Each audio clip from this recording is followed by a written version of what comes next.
You okay? You right, Chris? Yeah.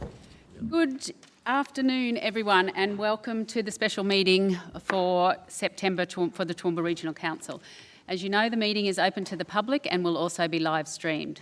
I would like to thank all of you who are in the room today and acknowledge everyone that's watching via Council social media channels.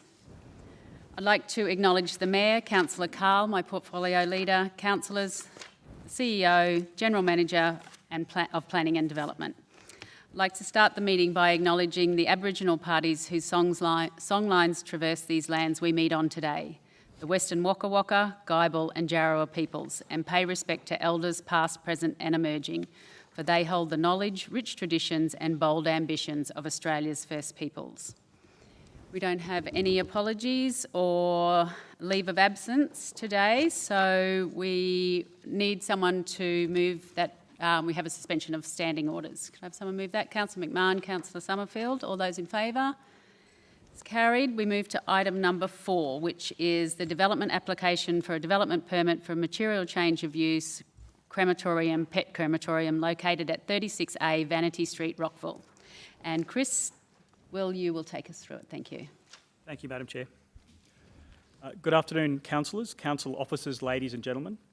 This report presents the assessment of a development application for a material change of use for a pet crematorium at 36A Vanity Street, Rockville.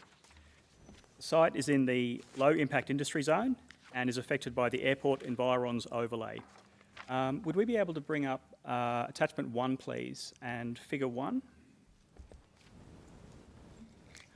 The site is north of North Street and it's west of Mort Street. I'll speak to figure 2 when we can, attachment 1 when we can get it. So the next figure, please. Right, thank you. So in figure 2, we can see the broad pattern of land use zones. The site is in the centre of the figure there, in red. And the light purple area extending south of the site is low impact industry zone, so through this area here. The pink and salmon areas west of the site to the left are residential zones, effectively through here.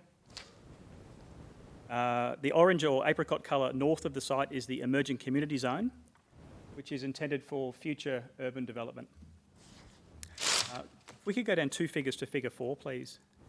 Figure 4 shows the immediate area around the site, and you can see that the site in red is entirely within the low impact industry zone, but close to the edge of the zone. And if we could go back 1 to figure 3, please, we can see nearby residential properties. So again, the site is in red. The nearest residential property is a house on the lot adjoining to the north, which is there. There are also houses on the opposite side of Vanity Street. Here. They're in the low impact industry zone, and there are houses to the northwest here. These are in the low density residential zone. The site has an existing industrial building with 2 tenancies, and if we could go down to figure 8, please. The proposed pet crematorium is in tenancy 2, which occupies the southern half of the existing building. Figure 8 here shows the proposed floor plan with reception area. It's the lower half of this plan, so it's basically this half of the building. So reception area, we have a cold room and cremator. So cold room here and cremator here in the east of the existing building. And vehicles would transfer animals through an existing roller shutter inside the building. The operating model is to collect animals that have died 24 hours per day and bring them back to the site, where they would be stored in the cold room and then cremated on site. And the operator also has other facilities in southeast Queensland and says that they may transfer animals between facilities. In particular, the applicant says that larger animals would be transferred to their Logan home facility. For anyone who's seen the premises recently, there are signs already in place, but the development is not currently approved to carry out cremations on site. The planning scheme has 2 relevant definitions. The application under assessment today is for the defined use crematorium. This is code accessible and it can only occur if a development approval is given. Another defined use is funeral parlour, and that is accepted development subject to requirements, which means that a funeral parlour can operate without making a development application and being given a development approval, though cremations need to occur off-site. The proposed development for pet crematorium is considered to be clearly consistent with most relevant assessment benchmarks, but the issues of air quality and odour need careful consideration. The applicant submitted an air quality and odour impact assessment report, and Council engaged an air quality expert to peer review the report. Council's peer review found some issues that needed to be addressed, and in response, the applicant's environmental consultant amended their air quality and odour impact assessment report. Council then sent the amended report back for further peer review, and Council's peer reviewer concluded that, I'll quote, based on the revised air quality and odour report, it is unlikely that the proposed cremator would cause adverse odour and air quality impacts on sensitive receptors if operated in a proper and efficient manner. So on the basis of this expert opinion commissioned by Council, it's considered that a pet crematorium can operate at this site with a low risk of adverse air quality and odour impacts, provided it's operated properly and efficiently. It's considered feasible and reasonable to impose conditions requiring the cremator to be operated in compliance with the air quality and odour assessment report. So the application is considered to comply with the assessment benchmarks and is recommended for approval subject to the conditions in the recommendation in the report before you. I'll be able to assist for planning related questions, and Council's Senior Environmental Officer is available for technical environmental questions. Councillors, questions. Councillor Taylor? Thank you, Madam Chair. Thanks, Chris. A question to you about the human crematorium down here where we have a housing development right next to it. What's the separation between the crematorium that was already existing and the house and the nearest residence? Council, that's a question I can't answer. I haven't looked into the... No, I just wondered if you may have known, but it doesn't seem to cause any adverse effect up there, I guess. That's what I can't speak to the specific question. I have looked into other crematoriums in the region. I am aware of another crematorium in Toowoomba region which has generated some odour and air quality complaints over the years. I have also looked into other approved developments outside of Toowoomba region, and in particular the Clontarf operation approved by Moreton Bay Regional Council and operated by the same applicant for this application. That development apparently has recorded about 3 odour complaints over the years. You know how long that is that's been there? I believe that was since 2015, although I would ask maybe the applicant to clarify that when they... And follow up, if I might, do you know how close in distance the closest house is to this? So I don't have a specific distance, but I do know the Clontarf facility is located on the western side of one of the main roads in Clontarf. Houses are on the eastern side, which is upwind of the facility, so prevailing winds would be taking air away from most of the residents. We have industrial sites downwind of the Clontarf crematorium, and then a large expanse of tidal flats with no population, so it could be quite a significant distance. The most recent complaint for the Clontarf crematorium was received in March from a resident about 300 metres from the site, and the information I was given by Moreton Bay Regional Council was that it was quite likely not associated with the crematorium. Thank you very much, Chris. Councillor Carl? Yeah, just one question for now. The definition of off-site, if a funeral parlour is run, note that plan there, tenancy 1, 2, wouldn't likely to be considered off-site in an adjacent building, would it? So the reason I brought up the difference in the definitions is because there is actually signage up, and there's the ability to operate this particular business model to a limited extent without cremations on site. So in the Toowoomba region, a crematorium would require a development permit at any location, but it may be possible for the operator to establish a funeral parlour within Toowoomba and then carry out cremations at another approved facility outside of Toowoomba region. So,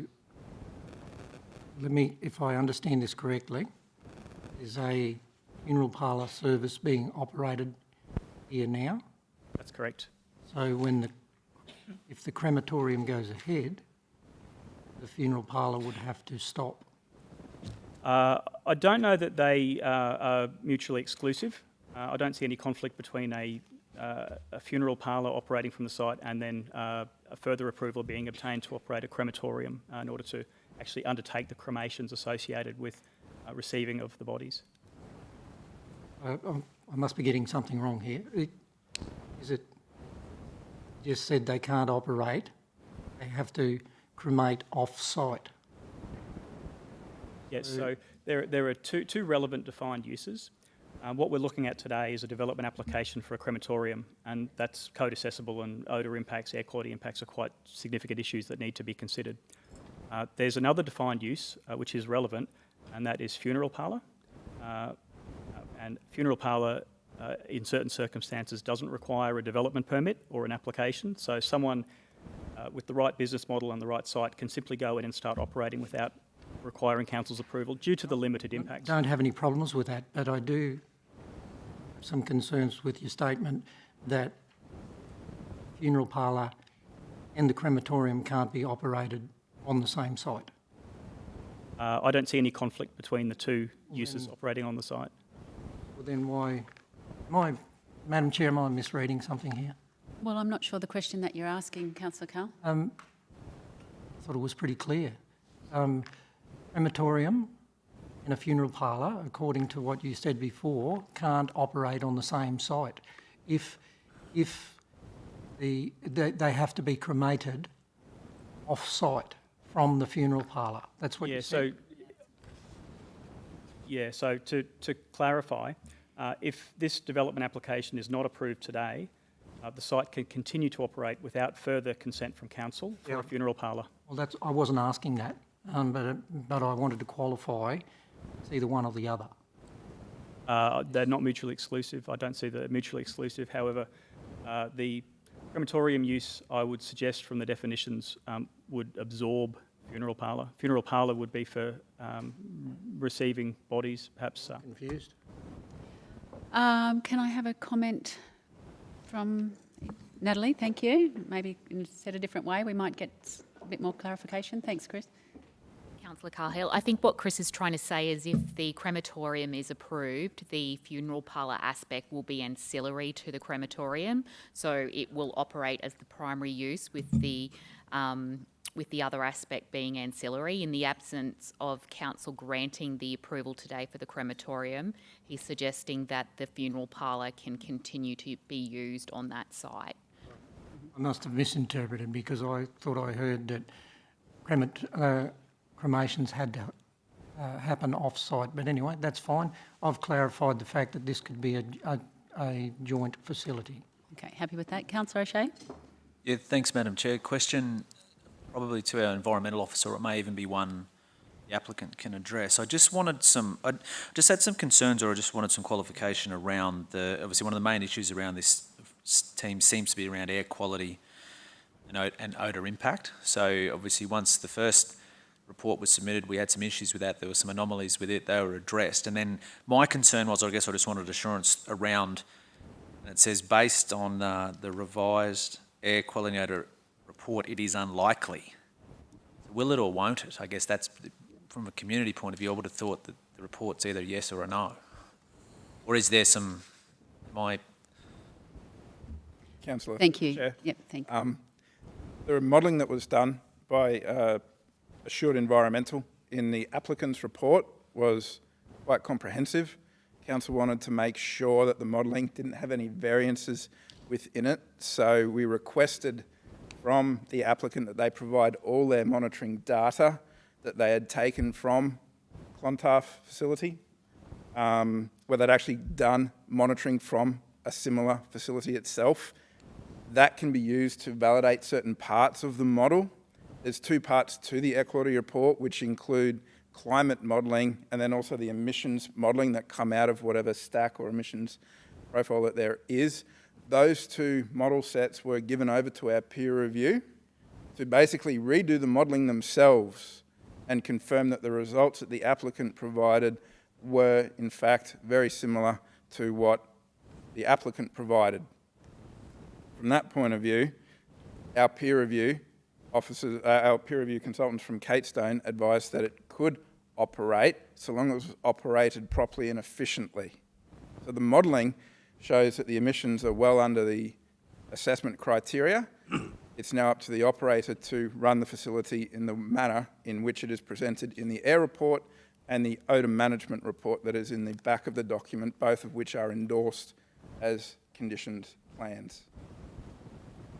So can I just, sorry, Madam, so just to clarify, basically it's saying that if they follow the approval as per the conditions, it'll comply. Yes, yes. Crematoriums can operate without odour. I live quite close to Burstows. Over the past 2 years, I've not noticed any odour at all from that facility. The process of cremation is a double phase burning process, which will, in the second phase, if run properly, neutralise any last remaining odour before it's released out of a stack height. And now we have set conditions that include monitoring within 6 months to validate that the modelling was done correctly and that they can operate it. So that is part of the condition set.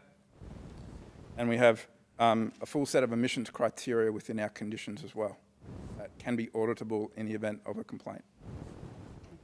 Thank you. Councillor Shine, did you have a question? Yeah, just on that last point, I take it you live to the east of Burstows, and in Toowoomba we have prevailing winds of easterly. Yes. Might explain why. Possibly, yes. Just, Sorry, if I may qualify on that, when you're looking at stacks and the emissions here, Councillor Talley, when you said how close someone could be, these stacks have a certain velocity that come out of the stack, and so you're not necessarily going to get fallout, for lack of a better term, right adjacent to it, because it's going to come out at a certain velocity and then plume out and spread. So it may not be a 30-metre resident that may be impacted, it could be 100 metres, 300 metres away. just on, if I might. Thank you, yep. On the height of the building and the stack. From what I read on page 13 of Woods, the height had to be 10.35 metres, right? Yes. I believe the roof is 7 and the stack is 3.3. Close to that. Total of 10.35 metres. Then on page 32, under acceptable outcome, building height is not to exceed 10 metres. In fact, it was reduced further down to 9.4. So it seems to be a contradiction there. On the one hand, it has to be a minimum height of 10.35, but now we see, in fact, it's going to be 9.4. So it can't comply with both requirements, that's what I'm saying. Thank you. The submitted plans, which will become approved plans if the development application is approved, have a statement requiring the stack height to be a minimum of 3 metres above the highest point on the roof. So that's in order to avoid turbulence and to get the get airflows coming out of the stack with minimal turbulence. I don't know if that answers my question, because it does say that the total height has to be 10.35, is that right? So the minimum height to avoid turbulence has to be 3 metres above the highest point on the roof, which would be the ridge line. I might be misreading it, but it does say 10.35 metres is the height of the building and the stack. Yeah, maybe you could refer to the Page, well, reference. Got a page number there, Councillor Shine? 13 on...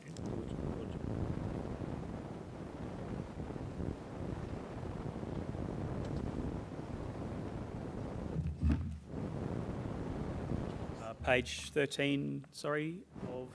It's page 8 of, 8 of 44. 8 of 44, under minimum release height. Is that in the table? Under Table 1 release points, under this heading minimum release height, it says 10.35 metres. Table 1, release points air, says release point 1, RP1, there's only one release point, is the cremator exhaust stack, and it's to be 10.35 metres, in brackets 7.35 metres plus the minimum 3 metres above highest point on roof. Page 27 contradicts it.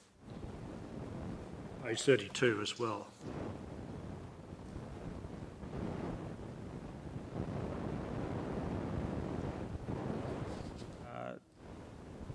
Sorry, which part of page 27?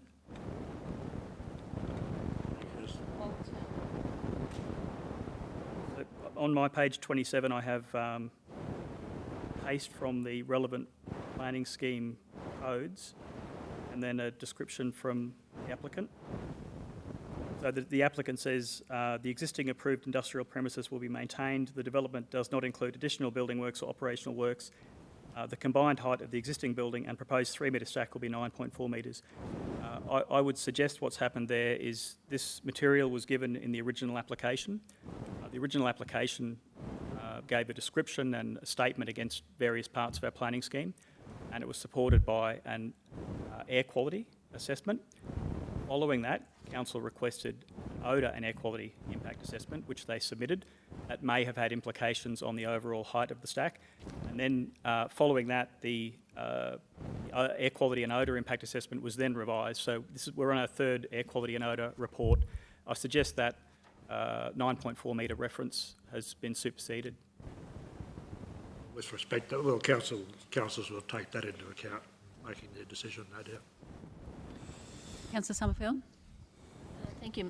Thank you, Madam Chair. I was just wondering whether Clontarf or any of the other sites have a residence beside them. Are we aware of that information? Clontarf doesn't have a residence beside it. It's in an industrial area. It does have a residential area with houses immediately to the east, across a wide road. I suggest a 4-lane road or wider, so quite a significant distance away, but upwind in the prevailing wind conditions on the Redcliffe Peninsula.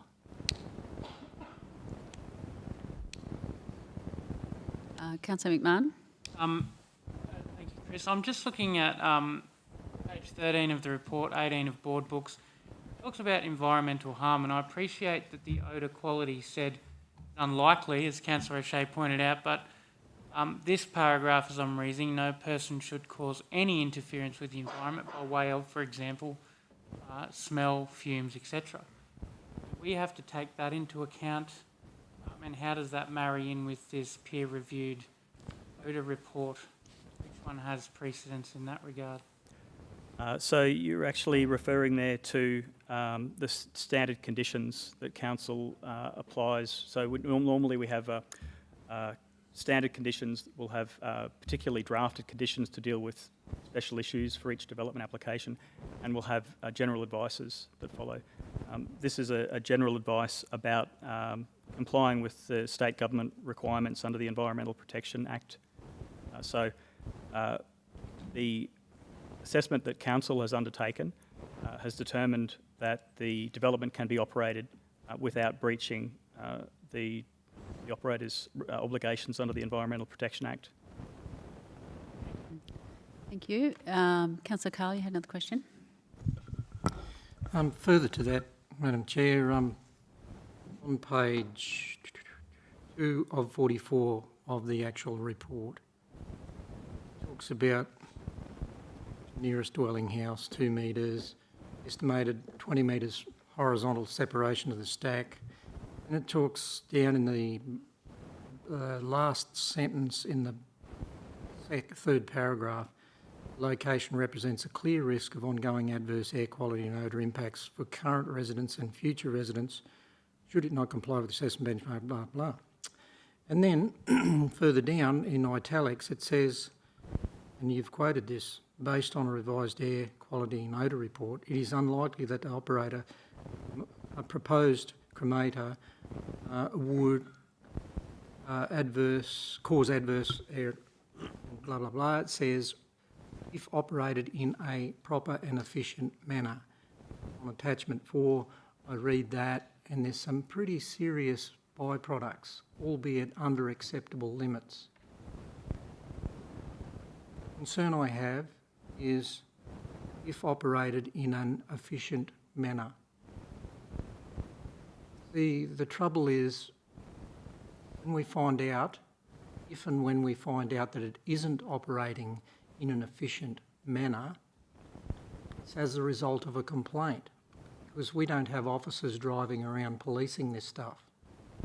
Therefore, adjacent to residential, I see that as a substantial risk with some of those nasties in that attachment 4, and then the last attachment talks about some discrepancies. I see that. So based on a risk, I have a huge concern on the potential risk of something going wrong. We're not talking about next year, year after, but in 10 years' time or 20 years' time, or however long this legacy is here. And we all know what happens with ageing technology. Councillor Carr, are you asking a question or are we debating here? Well, I'm happy to debate, but I'm pointing out that the acceptable level of risk, in my humble lay opinion, is unacceptable based on risk not just now, but into the future, and a cumulative risk. All right. Councillor Summerfield, did you have a question? Yeah, thank you, Madam Chair. I just wanted to say that, you know, if operated in a proper and efficient manner, that would be said for any business, but I think we are venturing into debate and we need to... Look, if there's no further questions for Councillor McDonald. Thank you, Councillor Harris-Sullivan. Thanks, Madam Chair. I have got a couple of questions, and I'm asking these now because the applicant may. If the applicant is speaking, is that right? Yes. The applicant may like to comment on some of these as well as the officer. It refers initially to page 12 of 480 on board books, and particularly in regard to the conditions. It actually starts on page 11, to be perfectly honest, around the environment and waste, and talks about the hours of operation. Customers are limited to 8 to 5, Monday to Saturday. Then we go down a bit further, 28.2, cremations are permitted to occur at any time. Must have cremating staff present on site for duration of the cremation. Then we have 28.3, animals loaded onto vehicles or unloaded from vehicles at any time within the building. Then we talk about 29 being to facilitate 24-hour loading and unloading. I note that the facility in Clontarf is 24 hours, 7 days a week.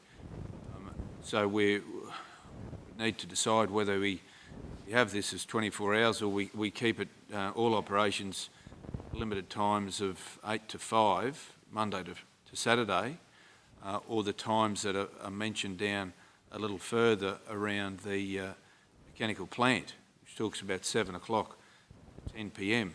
There just seems to be some discrepancies around there. So I just wonder if the officers can perhaps comment on that, firstly.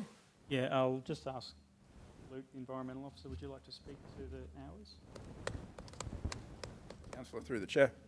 The operating hours were first of all nominated by the applicant, and they will have the opportunity to provide their own comment on that if given the opportunity, but we assessed it based on the operational process for cremation, in that a single animal is cremated on each occasion, and there is a start-up period and then a cooling down period that must occur for a cremator to run properly. And the information provided from the applicant was that they would lose all economic efficiency in running the site for a cremator if they couldn't operate it for 24 hours a day. In terms of how that relates to air quality and odour, we need to have that window for start-up and cool down, otherwise we may get odour and air quality issues. So the reason for that differentiation between operating the cremator 24 hours a day was seen to be, number one, a low noise operation, and number two, according to our peer review expert, could be done in an acceptable manner with no impact if run efficiently and properly. the condition about the animals being able to come at any time of day was seen to be required because of the nature of the business, being that it's quite sensitive, and some people and some businesses need the option of what do we do with this particular animal at this particular moment, and it was deemed to be suitable for an animal to be picked up and taken inside the building and into the cool room so it could form into the line of other animals that needed to be cremated. The visiting hours was deemed to be suitable more so for business hours, 8 a.m. to 5 p.m. So it's several factors roll into one. Okay, no, that probably explains a little. I wouldn't mind hearing from the applicant when they get to speak in regard to those times as to the impact if it was the hours were to change from 7 o'clock to 6 p.m, given what the information that you've provided for the whole of the business. The second question refers to page 14 on board books, which is around the air quality and amenity. And it talks about within 6 months following commencement of use or at any time upon direction of council, submit to council certification from a qualified person certifying that emissions released in the air as a result of the use of the development comply with the air release limits listed within the development approval, and then it goes on to talk about different times where the measured emissions exceed the air release limits listed within this development within 3 months of the date, and then we talk about within 3 months a rectification and then another 6 months to comply.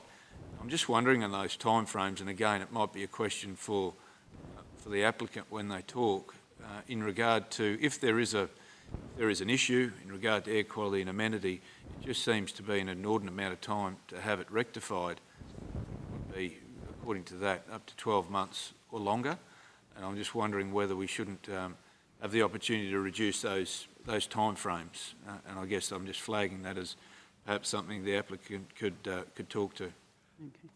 So the applicant is not aware of these conditions at this time. They haven't been provided in draft form to the applicant, and the applicant didn't nominate these conditions. So these have been recommended by council officers as a form of risk management. Perhaps our senior environmental officer would like to speak to the changes around the timing of that condition. Right. Thanks, Luke. Councillor, through the chair. The initial time frame for doing the investigation, as being 3 months, was given because we do need specialised people to come and actually do the monitoring itself. The use would need to then be able to operate for actual monitoring to occur, for that to happen. And then as part of the conditions, condition 43, 44, which as presented in the report to you, councillors, about the odour management plan, that would form part of the investigation as to why an issue/investigation is being required. So the certification monitoring within 6 months of commencement of use or at any time from council, that we will get stack monitoring done while the plant is operating. Validate that against the report that was submitted and against our peer review findings. The timeframes then for if any issues were to come form part of our generically standard condition set for treatment. They were given as reasonable because of the testing that would need to be done and then the follow-up modelling that would need to be done for that. Just a quick follow-up, Yep. if I could.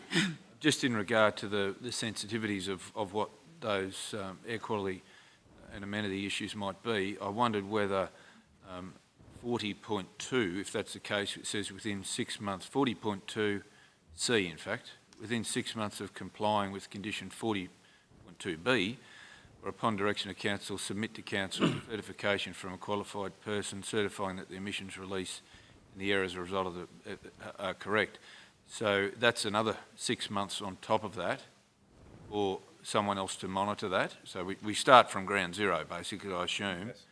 You go to 6 months and then it could be another 3 months to... Yes, it is. So I guess the 40.2B talks about the complete and implementation of all necessary addition to air quality being 3 months. Would it be unreasonable to think that that could be done in 1 month?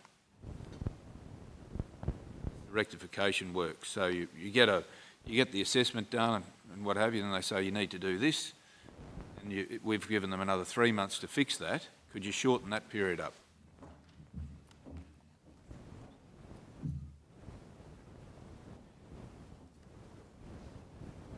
It's possible that we could reduce those. We have had an incident recently where we've had an investigation done through compliance of a decision notice where we've imposed shorter conditions than what our standard condition set apply. We've then received information back from the operator saying that they have tried to meet the timeframe and requested an extension in that instance there and provided various reasons that go through compliance and potentially up through to someone like myself. So yes, it's possible that it could be done quicker. We do allow a little bit of fairness in our conditions in that we would like to hope that the operator will do their very, very best to get things done properly and operate correctly. And this 3-month time frame, if I was an operator, I would try and get an issue like this resolved as quickly as possible so I can continue with my daily business. So I wouldn't want to start this on 3 months and 20 days, 2 months and 20 days when I only had a 3-month limit for the first part, and then seek an assessment. I guess, It could be done quicker. Thank you. I guess, Madam Chair, through you, that might be something the applicant, given their history of other similar enterprises, might be able to comment on that, given their history, perhaps. Okay, well, with that, we might move on to a presentation by the submitter, Mr. Beric Lees. Now, is Mr. Lees here? Yes. You've got 5 minutes. Would you like to come up to the microphone? Thank you.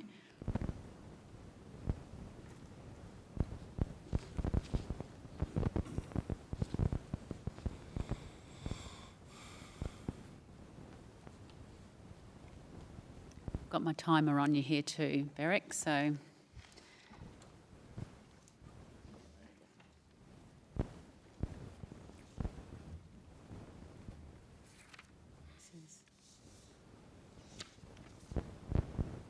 All good? Thank you, yes, sorry, yes. You're right. Thank you. Good afternoon, everyone. My name's Beric. Got the pet crematorium at Rockler Court. I felt that I needed to talk to you, not as in conflict of interest. Keep speaking into the microphone, thanks, Beric, so everyone can hear you. Yeah, no, you're right. Yeah. I don't want to be seen as a conflict of interest as far as business. But unfortunately, I know a lot of families in that area, and they have actually contacted me thinking it was me, our firm, which I've reassured them that it wasn't. I didn't know exactly what was happening, but I felt that I should address you with regards to their concerns. To this stage, I haven't heard, I haven't had time or haven't read the table of contents, but what sort of cremator are we having there? Has anyone, is that in any of our submissions? Is it going to be natural gas? Is it going to be LP gas? Or is it going to be diesel? I believe the applicant does own a crematorium that was out at Nobby, and the person that operated out there had a lot of trouble with all the smoke and whatever happened out there.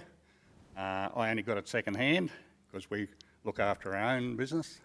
We don't actually worry about what the opposition are doing. Let's look after our business and do it properly.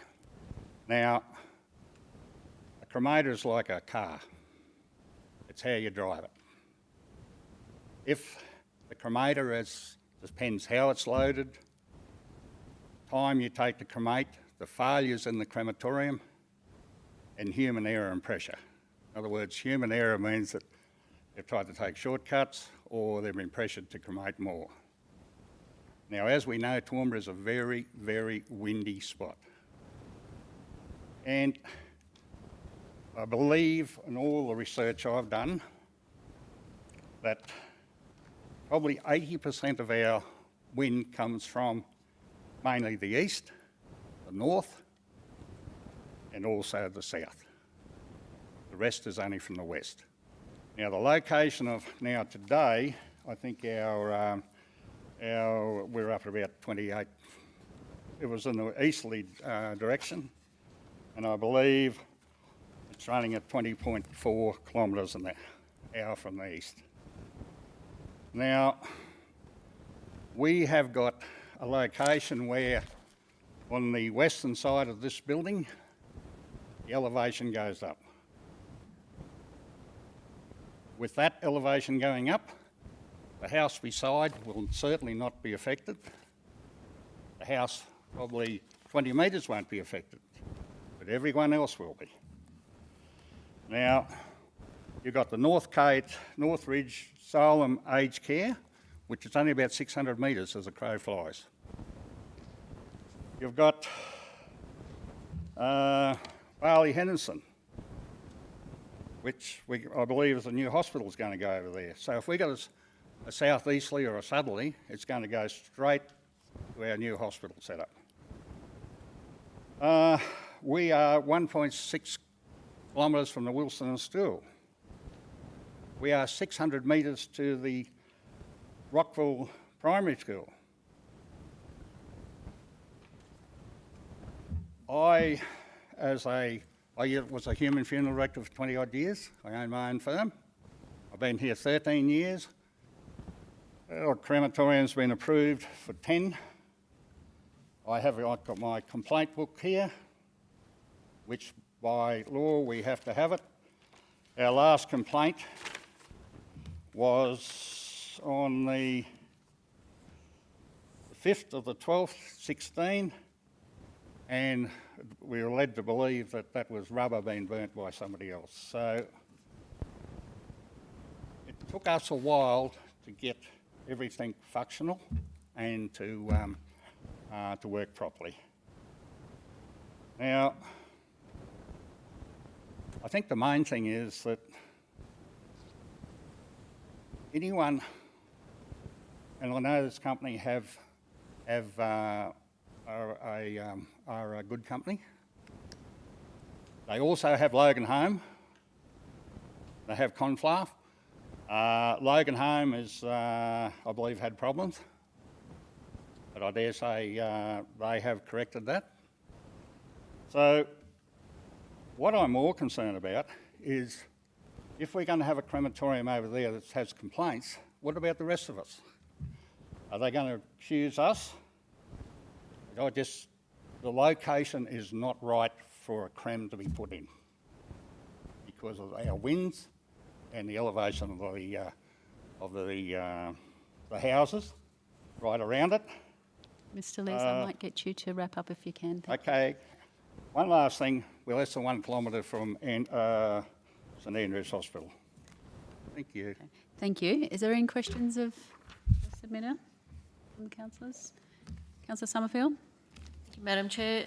Could you tell me how long ago the Nobby crematorium was in? How long since our crematorium? Nobby? Nobby. I believe that was going back in maybe 10. It would have been about 2012. Thereabouts, I'm not sure. And he did close down, yes, about 2 years ago. Thank you. That's only approximate, I'm sorry. Okay, no, that's fine. Thank you. If there's no further questions, thank you very much, Mr. Lees. Thank you. Thank you. Now, we do have Paul Kelly, who is going to come and speak to us on behalf of the applicant. Thanks, Paul.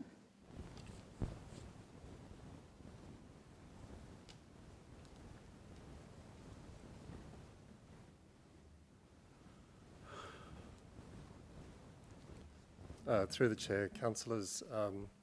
Councillor, I was just going to ask, I do have the applicant Martin Hopp with me today, and some of the questions being asked today seem to be quite site-specific about his other operations, and I wondered whether he may be better placed to address some of those queries. If you feel that it'd give us more context, yes, sure. Rather than you speaking, Paul, or as well as, or? Well, there was just a couple of planning matters I wanted to address, if I could. Yep, sure. I suppose the main questions. I wanted to pick up on, Councillor Carl, you were asking about the funeral parlour versus crematorium uses on the site.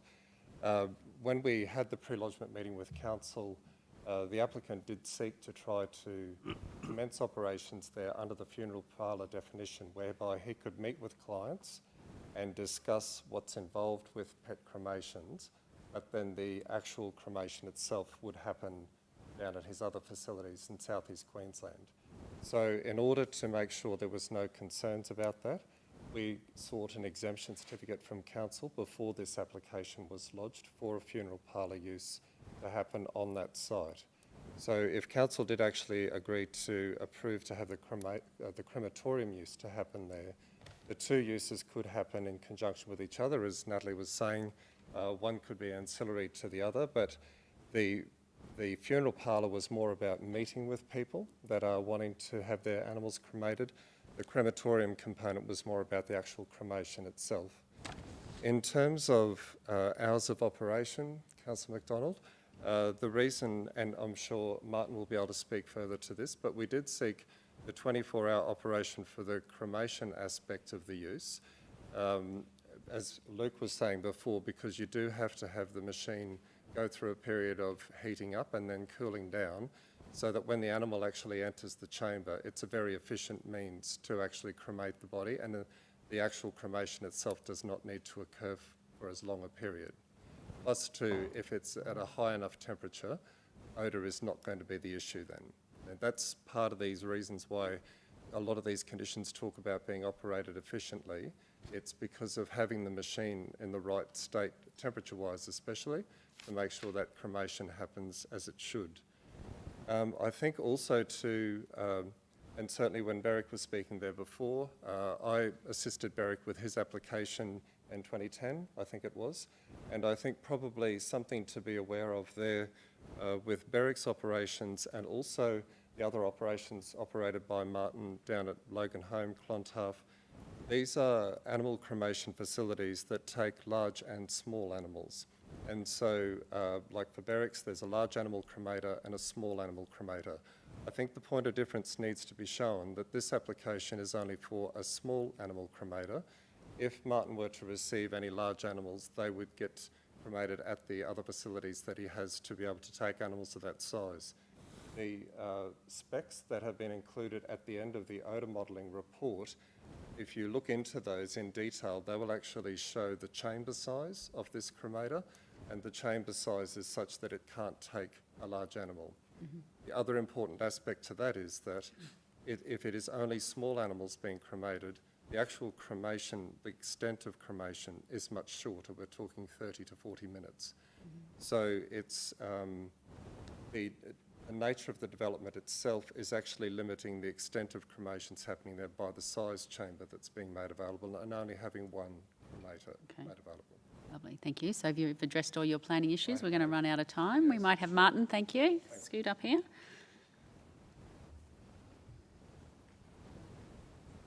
Thank you.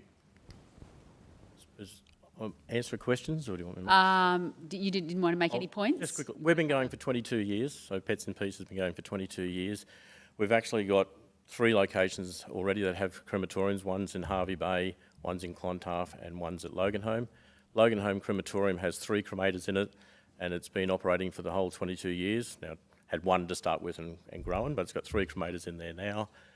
Clontarf, we mentioned before about councils having complaints. No council's come to me to Clontarf, so I was surprised to hear that from there. The Nobby premises, I don't even know where Nobby is, so my apologies for that, but it's certainly not mine from there itself. And the only other point I want to bring up before I answer questions is that we are small animals. You know, Berwick's facility, which he says he hasn't had a complaint since 2016, they do horses and farm animals and everything like that, so they're doing 800 kilos plus animals as well as their little animals, and it's a hell of a different process doing those to what we do. But questions, please. Okay. Councillors, are there any questions for Martin or for Paul Kelly? Question. Got a Councillor McDonald? Yes, through you to Martin. The question was raised in regard to what sort of equipment. I guess you'd be better to answer that than... I would hope it's in the perspective you've got, because right from day one we've told the council what cremators we're using. It's the same ones they've done their tests on at Clontarf. It's the same company. They're an Australian-made cremator. They're made down at Gosford. It's the one we got 22 years ago, and we've used them ever since. So the cremator is made by RMY Engineering, and the modelling that was done at Clontarf is exactly the same model of machines that we're using. So, through you, LPG, is it natural gas or LPG? Bottled gas, and that's what all of our premises are. Just in regard to the hours of operation, Yes. good. So the hours are listed, and you haven't seen this report, so I understand. No, but we're a 24-hour business. Doesn't mean we cremate 24 hours, please don't think that. But we'll go out and help families at 2 o'clock in the morning or 11 o'clock at night if we have to. Most of our business is during the day itself. Our other facilities are a 24-hour facility.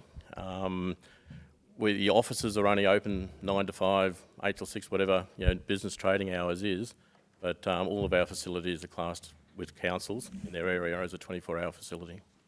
So just follow up. So it's 5 operating hours. What about the actual cremation period? At this stage, we'll only be during the day. It's a small operation.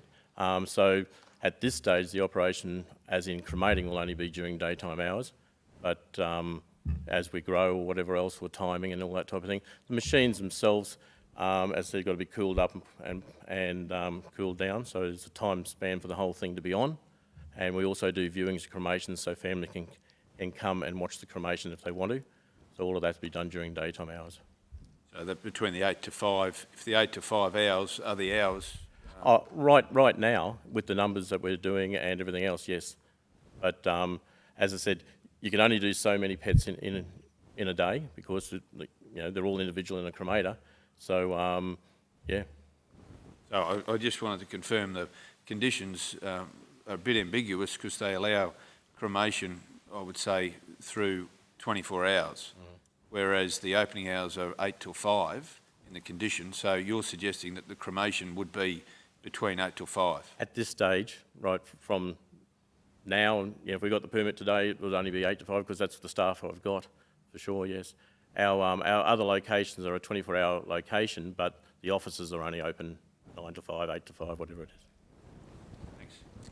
Okay, with that, Councillor Shine? It might be a question for Paul, I'm not too sure, but the report was done by Assured Environmental, yes. AE, and are you aware of the person who wrote that report? Michelle, I think. Or, You had dealings with her for some time, or? Only over the phone. And they came when I built Clontarf, and Clontarf, someone asked before, Clontarf's 6 years old. The crematorium's 6 years old. When I built Clontarf, one of the council made me do a testing after within 12 months, and that was the company who came and did the testing for that. So that's how I knew them. Was Michelle involved at that stage? I couldn't tell you, sorry. 6 years ago, I couldn't tell you. Michelle wasn't the person who came out and did the testing, but she's the one who did the report. Why I'm asking is apparently there's a requirement that the environmental consultant has to have 10 years' experience. So I don't know if there's anything before us at the moment which... All right. Again, the report that I gave in would have been signed by Michelle's boss, not Michelle, I would have thought, but I don't have it in front of me, sorry. But the company certainly got that for sure. Lists her as the author, and then it lists her as the author. The author. And then another person as a report reviewer. Yeah. Councillor Shine, I just am getting some advice here from our environmental officer that Michelle does have the relevant experience needed, the 10 years or whatever. That's correct. Yeah. The advice is that she's a consultant for 10 years or more. Okay. It's a nod. I don't know if it's on the record, but That's a yes. from Yes. from. From Natalie Plum. Thank you. Yeah. Okay. Thank you, Martin. Thanks, Paul. You know what? Close with one thing. We're here for the public. We don't want complaints that'll hurt our business too, and I don't want to upset anyone anyway. So we do everything in our powers to make it work. It works at the other locations, and I just really ask you to agree to what I'm asking. Thank you. Thank you. Oh, sorry, Martin, we might have one last final question from Councillor Carr. Martin, I respectfully ask this question. It begs, forgive me for asking, but the report points to an amount of risk. That's why the studies are done. That's why the standards have to be met. My question is, if there's an element of risk and you're there for the public and you don't want complaints, what was your motivation to actually establish a crematorium at this site with the closest receptor 2 metres away? Yeah, thank you very much. I went to that site because council told me to. I rang up council in November and asked, I want to come up to Toowoomba, what can I do? And I was told to go to these areas. When I set up my crematorium, my very first crematorium, I had to put a sign out the front and people had 28 days to complain or to comment and all that type of thing. Council told me that under the rules and regulations, the crematorium is whatever zoning or whatever it is. They gave me the areas to go to. Before I signed a lease and before we went and had our pre-meeting, the address that I had was given to council and they agreed that that met their criteria of the area I could be into. So I went to that area because I was told to go to that area. I drove around all the areas they told me, found some vacant buildings, and that's where I've ended up. So I went there because council told me to, and this process started in November. Thanks. I might just have a comment, Chris, if you wanted to tell the council. Thank you. So I first was made aware of the proposal, I believe in January, it may have been December of last year, and I assisted in preparing the pre-lodgement meeting and sat in on the pre-lodgement meeting with Paul Kelly and the applicant. And the applicant advised that he was looking at that particular location because he had asked a technical advice officer in council about the zoning requirements for this particular type of development. Crematorium is code accessible in 2 zones under the Toowoomba Regional Planning Scheme, the low impact industry zone and a community facilities zone. So there are only 2 zones in which this development application would be code accessible. Any other location it would be impact accessible. At the pre-lodgement meeting, we strongly advised that the applicant looked at alternative sites that were further from houses and residential areas. Councillor Carl. Chris, I presume you have notes of that pre-lodgement meeting? They're minuted, yeah. Minuted, yeah. Yep. Okay. Thank you. Well, with that, can I have someone move that we reinstate standing orders? Thank you. Councillor Taylor, Councillor O'Shea, all those in favour? Okay. So, councillors, the recommendation is there before you that council approve development application MCUC 2020-516 for a development permit for a material change of use code crematorium, pet crematorium, pursuant to the provisions of Section 60 of the Planning Act 2016 and subject to the conditions listed below. Can I have someone move that recommendation? Councillor O'Shea, do I have a seconder? Councillor Melissa Taylor. Is there any debate? I'd like to make an adjustment to the conditions. Okay, we're going to do that now. Yep, thank you.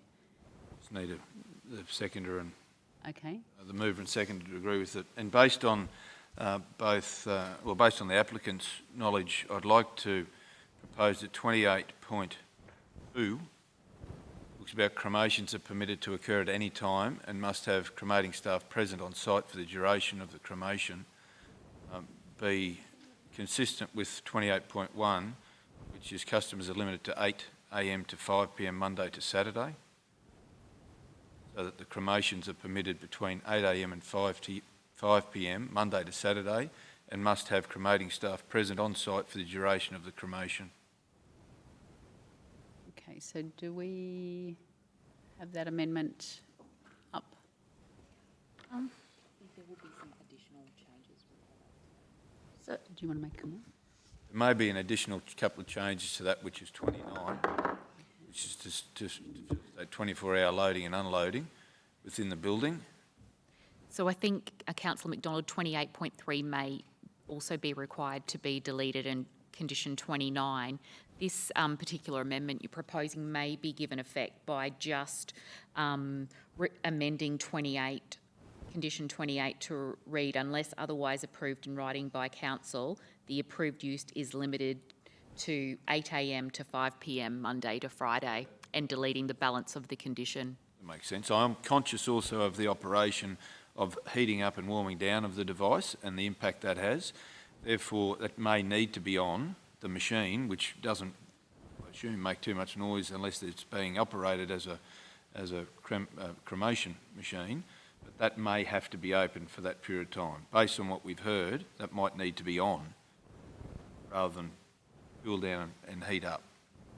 That might be why based on what I've heard, that might be why the 24 hours is there, but that would be the only reason that it would mention 24 hours. Question, please, Madam Chair? Yes. So if you're going to delete that, are you going to delete 28.3, that animals may be loaded onto vehicles or unloaded in vehicles at any time during the building, within the building? Because I think that's important for that to be there.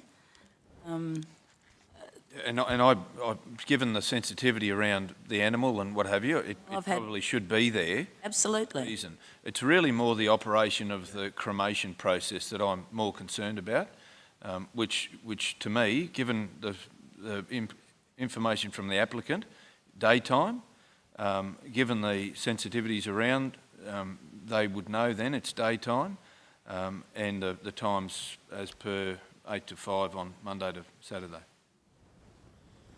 So a point of clarification again, is 28.3 staying becomes 28.2 if the other one's gone? Is that how it's going to be, Councillor McDonald? Actually, that would cover what Natalie said before. Because if an animal passes away and people are distressed, they have a cold room. That's right. So I think if you took that out, it becomes meaningless, the whole thing. So it's important that stay in there. That's fine. So just to clarify, the only amendment being sought then would be to condition 28.2, which would read cremations are limited to 8 a.m. to 5 p.m. Monday to Friday and must have cremating staff present on site for the duration of the cremation. I think it's Is Monday. that what you're looking for? I think it's Monday to Saturday, actually. Monday to Saturday. Monday to Saturday, sorry, yes. Question, please. Could I just get clarification then? Does that mean you would only be able to cremate 3 animals per day or 6 of the 7-day week? Maybe we need to ask I think so. the operators, because if they can only make 3 animals a day for 6 days, that's 18 animals a week in a big city, so. There's no noise. Thanks for that. I can live with those terms, no worries whatsoever. The cremation process, it all depends on the size of the animal itself, but look, the maximum you do in a day may be 8, but more like that 6 or 5. We also have our other facilities, and don't get me wrong, that going back down to Logan Home with a few pets and bringing the ashes back up is part of our business plan if we need to, but I can live with those times, no worries whatsoever. Thank you, appreciate that. Well, with that, Councillor Carl, where are you up to in terms of speaking against the... Well, you haven't had anyone speak for it. Haven't had anyone Oh, okay, sorry. So, okay. Can I have someone speak for them? So Councillor O'Shea? There's an amendment, and we're placed with an amendment to. Correct. So with that condition. You can accept that. So so as mover, I accept the. The amendment, yeah. Good. Probably Okay. need the seconder as well. I had Melissa Taylor, Councillor Melissa Yeah, Taylor. I think she'd have to accept the. Yeah, happy with that? Yep, okay. So, you're going to speak? I'll reserve my right to sum up. Okay, thank Madam you. Chair. Do I have a speaker against? Councillor Carl? Thank you, Chair. I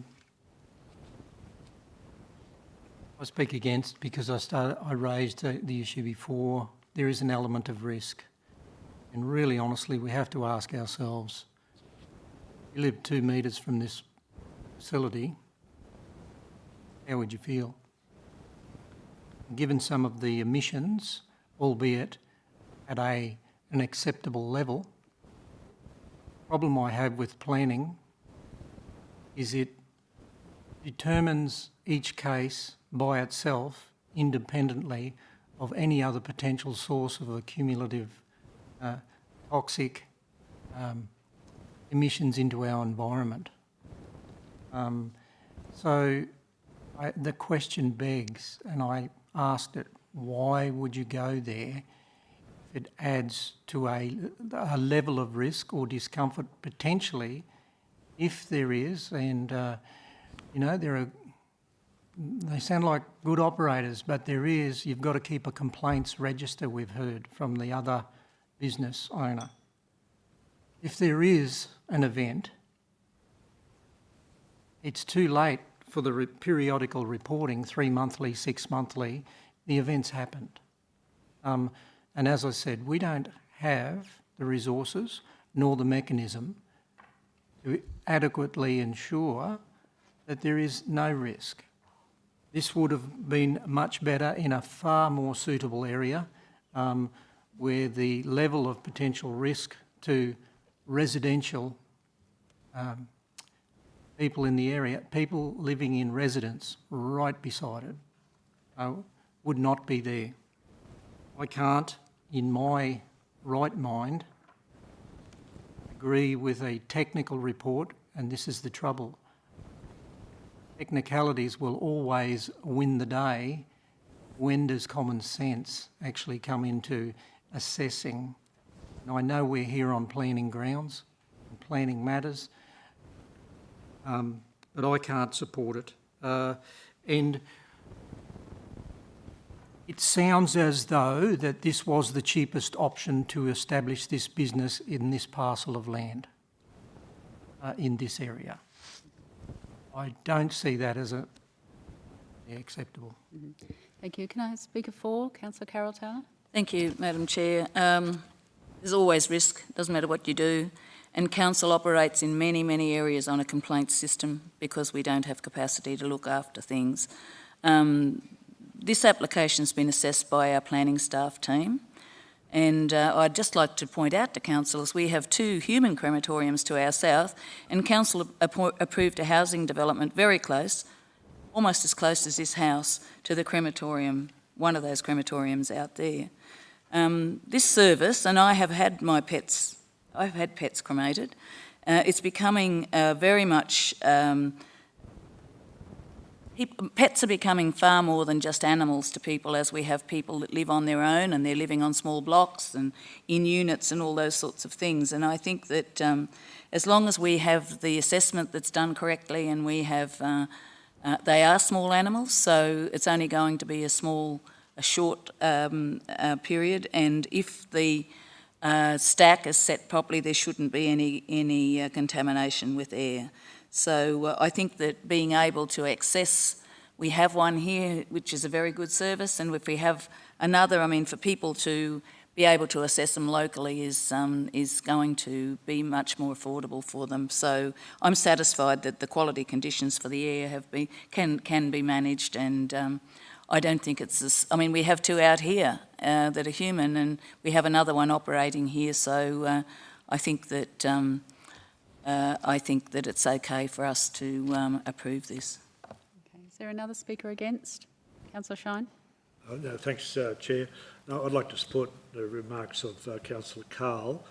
I think that obviously this activity detracts from the amenity of nearby residents, 20 metres away from the nearest house, where a family no doubt resides. It's a given that it would detract from the enjoyment of that residence and nearby residences, as was indicated by the submitter in relation to other institutions and as well as residents in the nearby Rockville area. In terms of the remarks recently made in relation to proximity of other crematoriums to residential areas, my recollection is that the crematoriums in those places were built and established well before people moved into those areas, and people buying land there or building houses there would have taken that risk, would have known what was there in advance, whereas the situation out at Rockville, which is one of our oldest suburbs, has been there for donkey's years, and people who have built there would have assumed, no doubt, that they wouldn't one day find, when this isn't impact accessible, that one day they would find, perhaps to their horror, that they have a animal crematorium next door. Any one of us has to put ourselves in the same position. don't live at Rockville, we might live as I do in Newtown, or other people might live in East Toowoomba or Little Ridge or whatever. Just ask the question, would you like to find out next day, one day, that you have a crematorium next door to you, these circumstances. Other points have been raised about the delay, which complaints can be investigated as total length, I think, around about 12 months before things might be rectified. It's been mentioned about the unacceptable risk, words like unlikely and if efficient manner, if it was operated in an efficient manner. It's too loose, in my view. And I go back to the first point that I made, or asked, a question I asked in relation to the inconsistency between, on one hand, the minimum release point has to be 10.35 metres round, 10.35 metres, and in fact it will only be 9.4 metres. On the face of it, it doesn't comply with our own, or with the requirements set out. Thank you. Do I have another speaker for the motion? Councillor Miller-Taylor. Thank you, Madam Chair. I believe that the issue before us is whether we approve an application for a crematorium. This crematorium has been chosen to be put there because it was in a light industrial area. Now, planning has zoned that as a light industrial area, so the applicant actually has put it in the right zoning. So the issue before us is sorry, if the issue is actually a planning issue, because the applicant has actually put it in a light industrial zone. So as far as I'm concerned, it has been put into the right area, and that's where he was advised to start with. When it comes to complaints about a register, every business has a complaints or an incident register. So that's good business practice. So as far as I'm concerned, I think the applicant is doing what needs to be done from a best practice point of view. And to say that the applicant's put it there because it's the cheapest option, well, that's a business decision and it's got nothing to do with denying an application or debating whether the applicant can go ahead or not. That's just good business practice. Mm-hmm. Do I have another speaker against the motion? Councillor Von Hoff. Thank you, Madam Chair. There's just enough here that I'm uncomfortable with that I can't support it. Most of those points have already been raised by Councillor Carl and Councillor Shine, but I note a couple of things. That 12 months, if there was a problem, that's a very long time for neighbours to live in a way that they have a shadow over the amenity of their neighbourhood. And I also note the applicant's use of words such as "at this stage," and that didn't instill confidence in me that there would be, this wasn't an initial stage of a multi-stage application. The inconsistencies in the stack height don't fill me with confidence. And predominantly it is the proximity to homes and other organisations that I'm uncomfortable with. So taken in sum, those things don't fill me with confidence, and I can't support this. Thank you. Thank you. Another speaker for the motion? No. Well, with that, councillors, I put the motion with the amendment. Oh, beg your pardon. Would you like to sum up, Councillor O'Shea? Thank you, Madam Chair, and happy birthday on a side note. I'd like to acknowledge the speakers that obviously have spoken against this. I do respect your point of view and understand the points that you raise. But the reason why I'm in support of this motion, with the addition, of course, of the amendment put forward by Councillor McDonald, is for a couple of reasons. So a few of them being addressed, but I will just recap a few of those. I think Councillor Melissa Taylor summed it up very eloquently that this is in a low-impact industry zone. So where this applicant is seeking to place this development is in a low-impact industry zone. So it fits that, it fits the benchmarks, and that's why it's zoned as what it is, and I'd suggest why it's been placed where it certainly has. obviously I raised a question earlier around odour, so I do share those concerns, and I did have an element of risk, I suppose, that existed to those around it. But I am comforted, I guess, by the responses that we did receive, and also I agree with the point that was made earlier about a complaints register. I would imagine that would be standard practice for every business. So when we talk about just consistency with decision making and around our actual planning scheme where it sits, this ticks all the boxes, councillors, and that's why I see, and plus some, to be honest. So, and whilst the concern was raised before around the at this stage, well, that again, if they want to change that at this stage, it has to come back to council for a change anyway. So council is well within its rights. If in future, which is the applicant's prerogative if they choose to, it comes back to council to make a decision on whether they can change those hours or not. But what we are asked before us today to approve is this application. Amendments been made there around the hours of cremation. It's consistent with the benchmarks that we have in place. It covers off on the planning grounds that are required for a development of this nature to be in the particular area. And as I said, in regards to if you lived beside it or that was the concern, I would hope that the conditions that have been put in, or I would be assured from a council point of view, the conditions that are put in place here protects those around them. So, and there is a process there, exactly the same as any other council process when it comes to residents within the community that have concerns around odour and any other issues. So I think it answers all of the questions that need to be answered when it comes to a development application. So, Madam Chair, that's why I'm comfortable to move this today. Okay, thank you, Councillor O'Shea. So with that, all those in favour of the motion, including the amendment? 1, 2, 3, 4, 5, 7, 8. Motion's carried. Thank you. Would you like your vote recorded? Yes, yeah, you will. Yes, thank you. Councillor Von Hoff, Councillor Carl, and Councillor Shine. Thank you. Okay, so we move on to item number 4, which is the development application for development permit for material change of use code. Same one. Same one, yeah. Oh, what did I get to there? 6, I think. Anyway, let me go on to. Sorry, beg your pardon.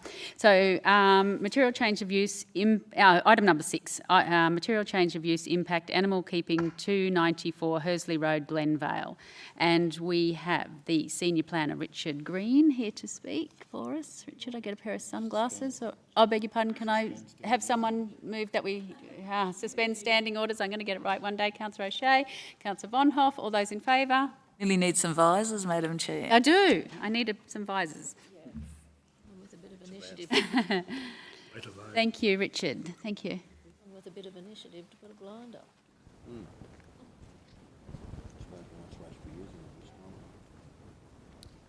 Thank you. If I could just have the attachment number 1 brought up on the screen, please.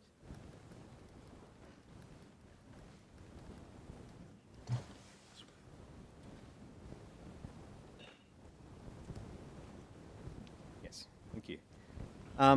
So this application seeks a development permit for a material change of use for animal keeping on land located at 294 Hursley Road, Glenvale. As you can see there from the map, just as a matter of context, the showgrounds, or the Toowoomba showgrounds, are located just in the bottom left-hand corner of the screen, or to the southwest of the site, and the Toowoomba CBD is basically located to the top right-hand corner, a little bit further away as the crows flies to the northeast. And if we just move to the second attachment, that's just a closer view of the site, and it also shows, if we could go to the second one. It just shows a close-up aerial view of the site, so you've got a bit of a context of the buildings and indeed the surrounding properties where they're located. And that map also gives you an approximate setback of the houses to the actual stable building that is actually seeking to get approval here in conjunction with the use.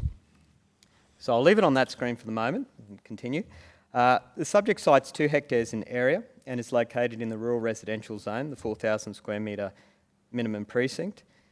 The land currently supports an existing residential dwelling in the centre of the site, and also stabling horses, and it currently is allowed to have up to 12 horses, including 6 day yards and a horse walker.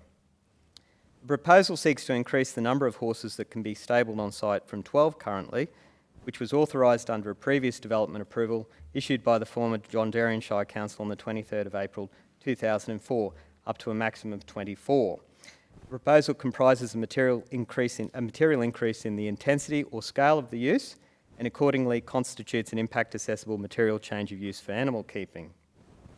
As much of the site infrastructure is already established from the previous development approval given, the application seeks to formalise the use of the second stable building, which you can see there on site, which is the one to the south or to the bottom of the existing stables, which is, as I say, already constructed.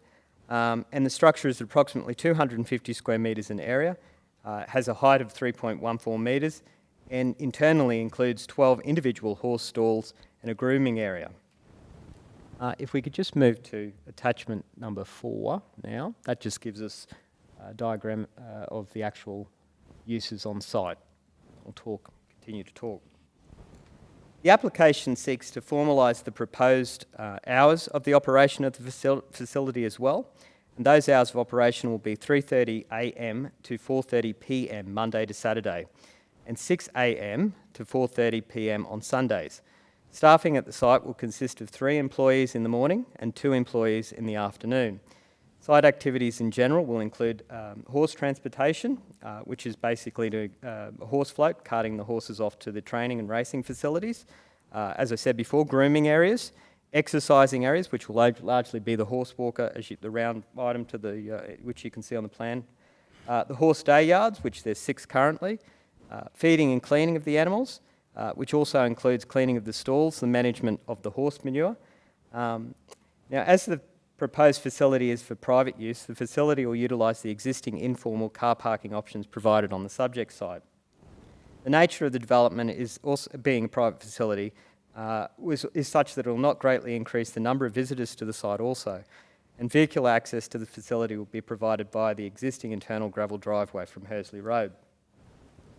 The application is supported by a site-based management plan, which describes the site operations and provides specific control measures to minimise the risk of adverse environmental impact during the operational activities, and also provides mechanisms for incident management and monitoring, the review and the continual improvement of environmental performance at the site as well. As the application is impact accessible, the application was publicly notified. 3 submissions were received objecting to the development. In summary, the matters raised related to the consistency of the use with the purpose of the rural residential zone, acoustic impacts, odour and waste management, visual impact, fencing provisions, and impact on property values. A detailed response to these matters is provided within the report. The proposed development has been assessed against all relevant assessment benchmarks, including the entire planning scheme to the extent relevant, and as outlined in the report. In an assessment against the zone code, the proposed development was determined to be appropriate, despite being listed as an inconsistent use for the zone. The following matters informed this assessment. The subject site currently operates as a lawful private horse stables facility, and it's been doing that since 2004. And the proposal simply seeks to increase the number of horses that can be stabled on site from 12 currently up to a maximum of 24. The development is compatible with and maintains the existing rural residential character of the site and surrounding area, with the proposed stable located at the rear of the existing dwelling and set back approximately 80 metres from the closest sensitive receptor to the south, and that's at 10 Glenmorgan Court. Any adverse impacts on the land use, both on-site and adjoining areas, can be avoided or minimised through the location and design of those stables. The existing stables and proposed expansion have direct nexus with and rely on the endemic features of the subject site. And what I mean by that is specifically the existing facilities that have been there since 2004, and indeed the proximity to the Clifford Park racecourse there to the southwest. And also the site operations, including the potential impacts relating to air, noise, odour, light, can also be appropriately managed through compliance with the site-based management plan. For all other matters, the proposed development generally complies with the planning scheme or could be conditioned to be complied with. Further detailed assessment of matters and non-compliance are detailed in the report. The Proposed development is recommended to be approved subject to reasonable and relevant conditions. Thank you. Councillors, do we have some questions for Richard? Councillor McDonald? Thank you, Madam Chair. Thanks, Richard. Just in regard to the fact this is an existing use, what conditions are being put on this new application that are different to the old? The main thing that this application will address is, if we look at the history of the site, the existing approval which authorises 12 horses, there's no conditions relating to a site-based management plan. There's no practices which establish hours in which they can operate the activity, and there's no conditions in terms of complaints or anything of those grounds. So in many respects, what this application seeks to do is basically tidy up or formalise all those hours of operation and put it into a framework which we can actually they can operate against, and we can actually ensure that they control with those mechanisms. So in many respects, this approval simply expands upon that existing use, but going from 12 horses to 24 in the context of the site is of no difference, provided they, as with everything, operate in accordance with their site-based management plan. Thank you. Other questions for Richard? Councillor Summerfield? Yes, thank you, Madam Chair. I just wanted some clarity around operating from 3:30am to 4:30pm. It mentions 7am, and I'm just wondering, I'm assuming these are racehorses that would actually be loaded at 3:30am and taken to the racecourse for track work. That's an assumption on my part. And if that's the case, there's nowhere on the diagrams provided showing where the horses are loaded on the site at 3:30am in the morning, because I'm thinking of the people at 10 Glenmorgan Court who are only 90 metres away, where those horses are actually loaded onto the truck at 3:30 in the morning, knowing that at that hour of the morning sound travels a lot further than it does during the day. So I'm just wondering if you could clarify all that for me, please. I can. So basically, it's the nature of the use, obviously, because the horses have to be prepared to go off to the racing facilities and off to other exercising areas. That basically means that you've got to have an early start, so hence they're looking at the 3:30 setup. So between the 3:30 and 7 o'clock, you will have some of the staff arriving. I think they've talked about a maximum of 3 staff coming in the morning hours. And basically what they'll do is they'll get the horses at that point, they'll load them onto the horse floats, and then drive them away to possibly wherever the race course they're actually going to. In terms of the noises on site and what they'll be doing then is they'll be looking at cleaning out the actual horse stalls. But in terms of the actual management of manure and all those sorts of things, that occurs after 7 o'clock, so that occurs during your daylight hours where you've got a lot of more background noise. The actual site-based management plan they talk about acknowledges that there will be some noise from the horses, there will be some noise from the workers in the morning, but given the frequency of the actual activity and given the fact that it's actually occurring, it's only a limited sort of period in which it's occurring, the report concludes that it's within the actual thresholds of the noise limitations in that. In terms of where will they actually be loading and unloading the staff, the material basically talks about they'll be doing that within the existing areas, and I think if we actually bring up one of the actual diagrams, I think it's number 4, the attachment. It's either 4 or 5. It actually shows the existing area where they'll do it, and effectively,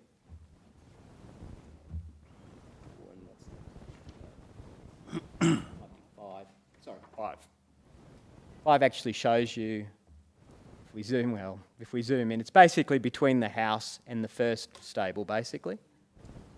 Oh. That hatched area. Yeah, is it the big one? Oh, there you go. So yeah, basically there. So what you find is all the houses surrounding, they're sort of there to the east, to the south, and basically to the west. So the area they'll be conducting, or the hours, the main stuff that'll be generating the noise first thing in the morning will be in that area. So effectively, they're very centrally located to the site. That answers the question. Yeah. Oh, and equally, they're already happening, and there's no hours of operation to control those activities. Any further questions, Councillor Carr? Thanks, Chair.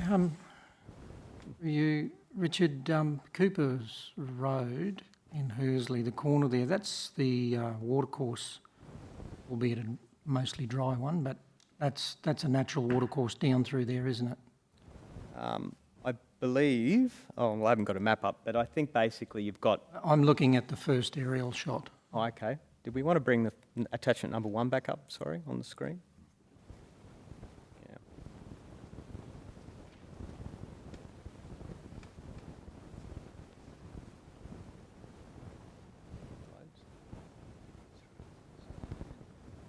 Yeah, creek area's further to the west. Yeah. Okay, doesn't seem like it's coming up. There is a bit of, I suppose, while I'll just talk, so, love this thing. So basically what you've got is the actual subject site itself's got an actual overland flow path. Up on the corner of Hersley and Cooper. Yeah, through there. And then you've got Hersley and where are you? Cooper. Up there? Yeah. Yeah. That runs across there. There was some fill put in there a while back. Anyway, you're confident with, don't get me wrong, horse manure is good fertiliser. Yep. But you're confident that the additional manure waste from that site is properly contained and dealt with? Yep. Because this would ultimately find its way, water through that water course would ultimately find its way into the Murray-Darling Basin catchment. If you, in terms of the site-based management plan that they presented to us, they actually picked the manure up out of the stables and indeed out of the actual fields or the resting areas, and they're putting that into an actual trailer and removing it from site daily. Yep. So technically all waste, manure waste that is, shouldn't actually be there for any longer period than the day, and while it is there during the day, it'll actually be covered. So in terms of flies and all those sorts of things, it should actually deal with a lot of that, and also smell.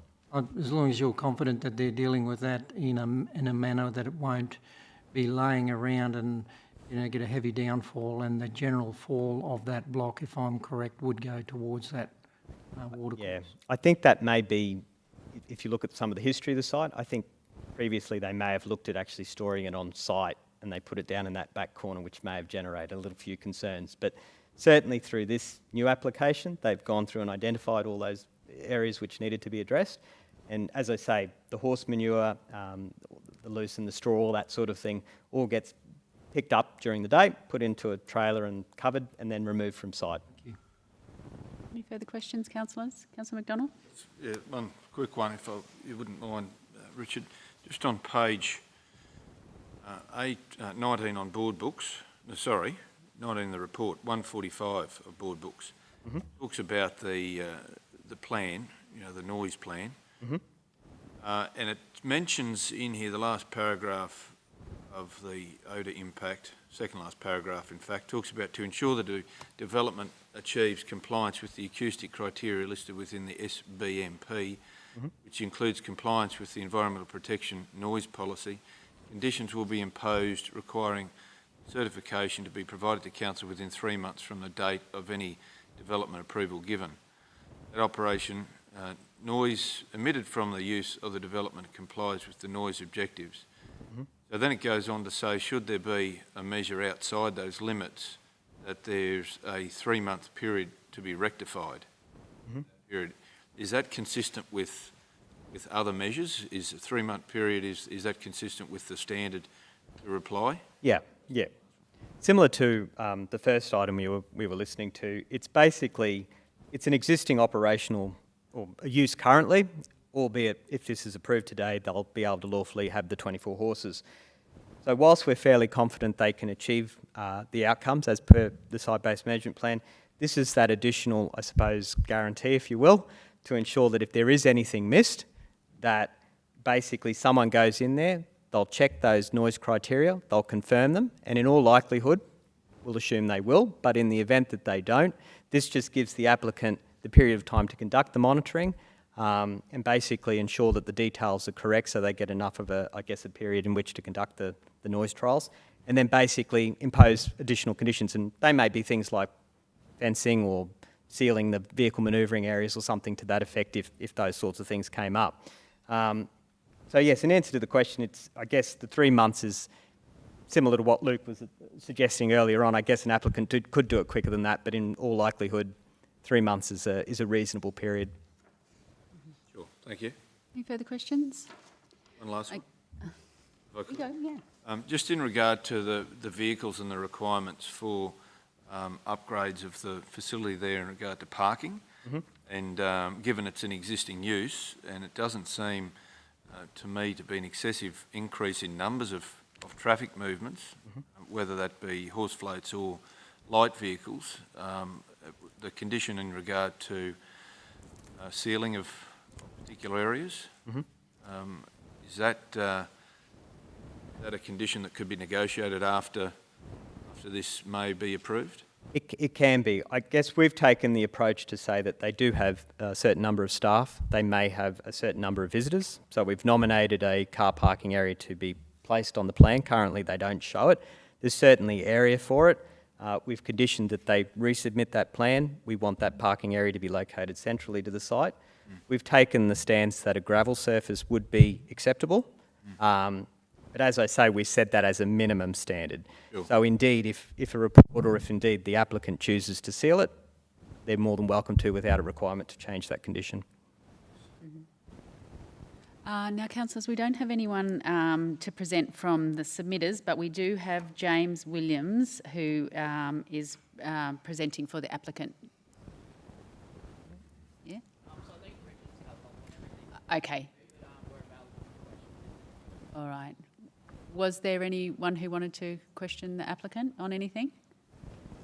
No? Okay, lovely, thank you. Can I have someone move that we reinstate standing orders? Councillor Vonhoff, Mr Mayor, all those in favour? Thank you. So, councillors, the recommendation is for approval, material change of use, impact, animal keeping, 294 Hursley Road, Glenvale. Can I have someone move that? Councillor Carl, Councillor McMahon. Any debate? No. All those in favour? It's carried unanimously. Thank you.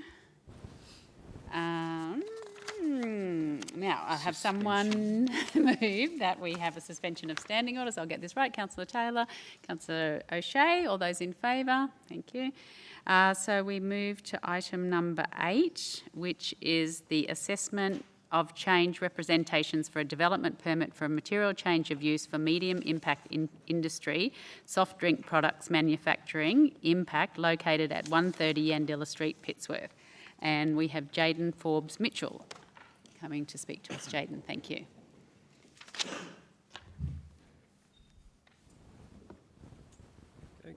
Thank you, Madam Chair, and good afternoon, councillors. Is this volume good? Yes, sorry, James. I was going to, from this moment on, get into the habit of just telling the councillors that we have someone presenting for the applicant after you're speaking, and there will be no one for the submitters. Thank you.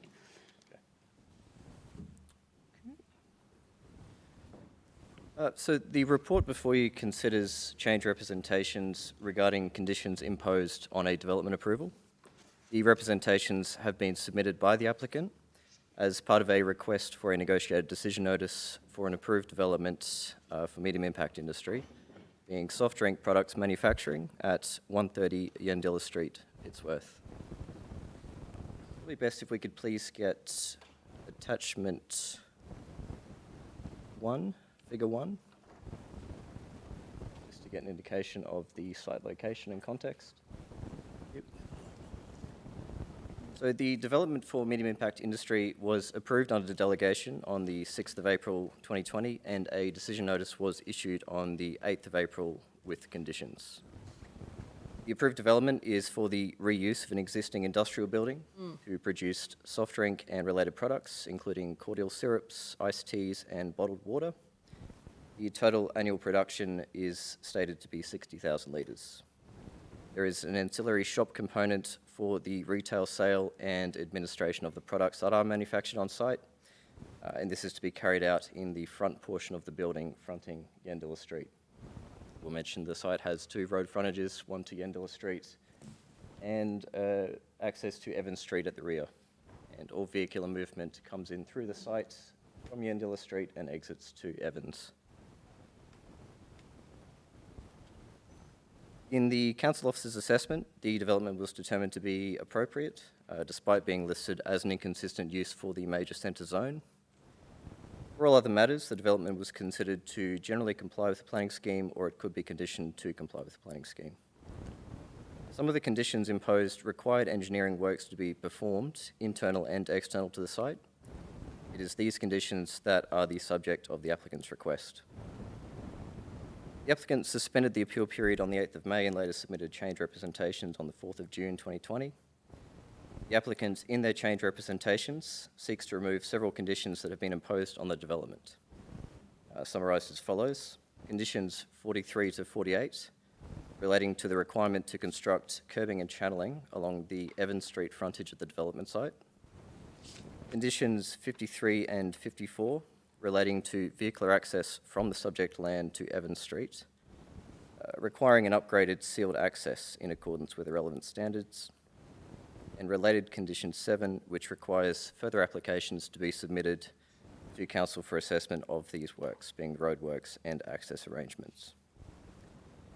In requesting that council remove these conditions, the applicant has provided representations relating to engineering matters, disputing the requirement to carry out the conditions works, and providing a statement of the estimated cost of the works required. They've also provided a statement of the economic benefit of the approved development to the district. The change representations submitted by the applicant have been assessed against the applicable assessment framework as identified within the report. A detailed assessment of the change representations is included within the report, which provides justification for the imposition of the conditions in accordance with the planning scheme assessment benchmarks.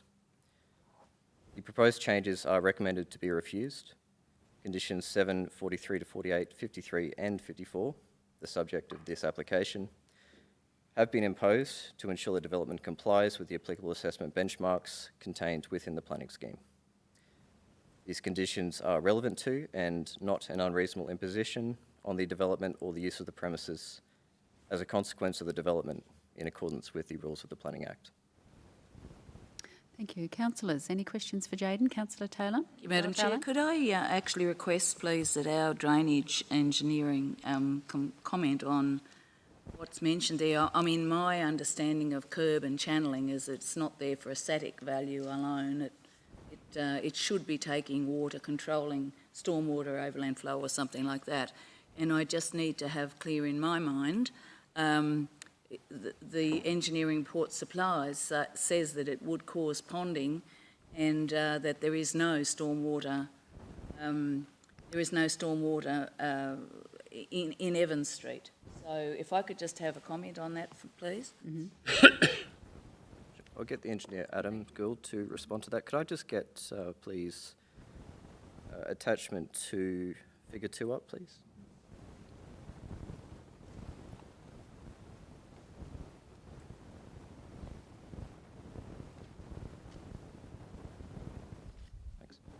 Thank you. And just commenting on that, I mean, you can see that it's not just, the issue there is not just in the vicinity of this building. Through you, Madam Chair. You can see on the photo that the...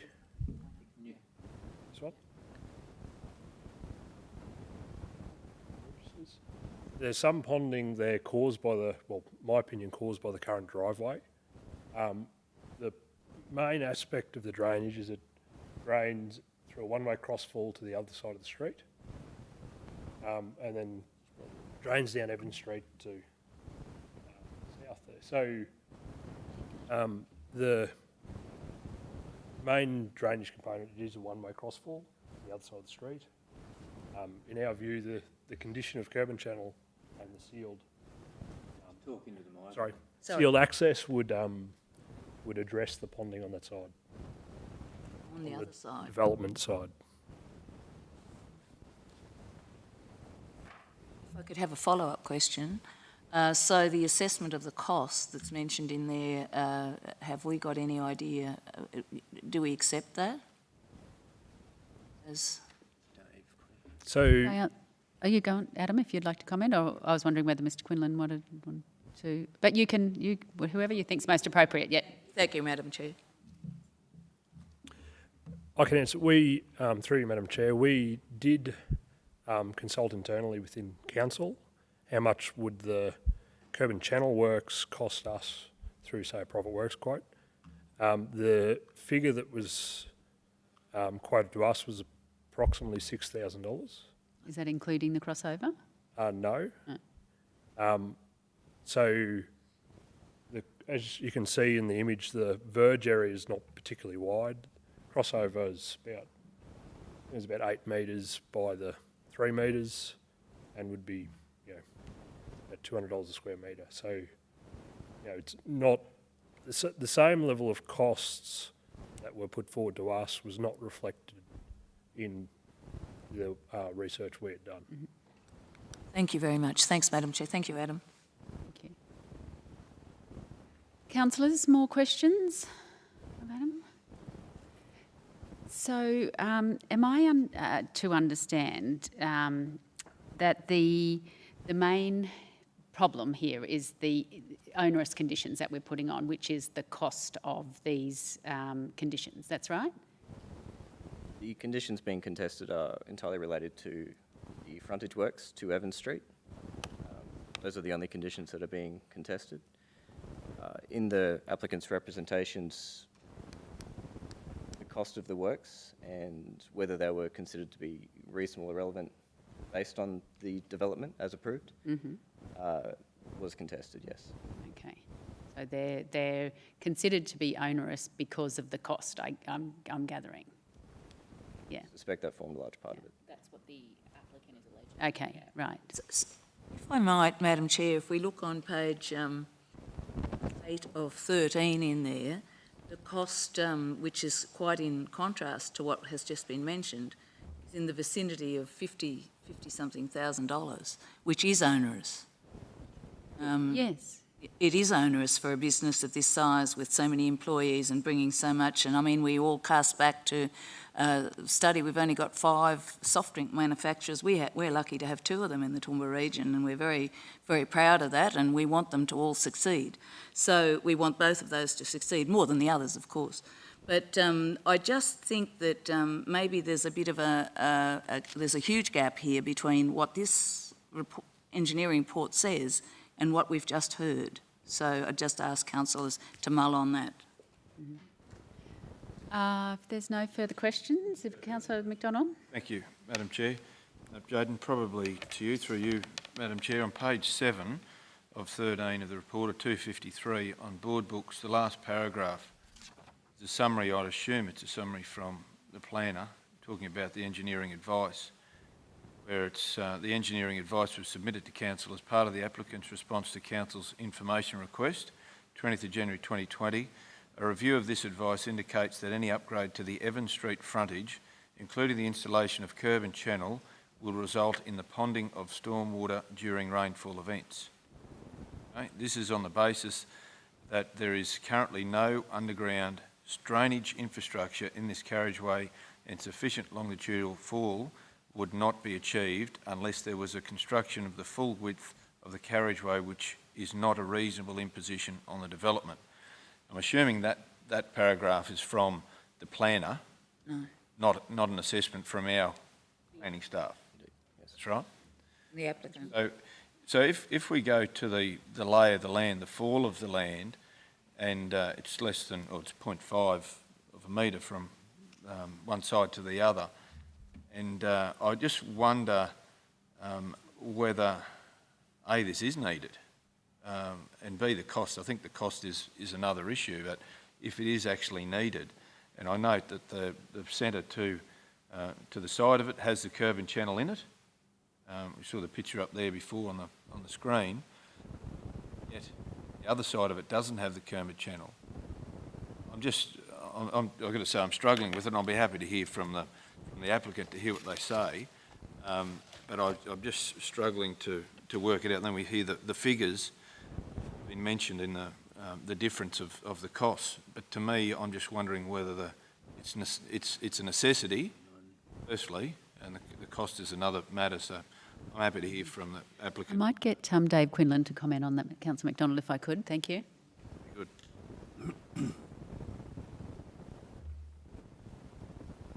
Thank you, Madam Chair. Yes, there is a discrepancy between the indicated cost of some $55,000 and what development engineering believes the works that we have conditioned would cost.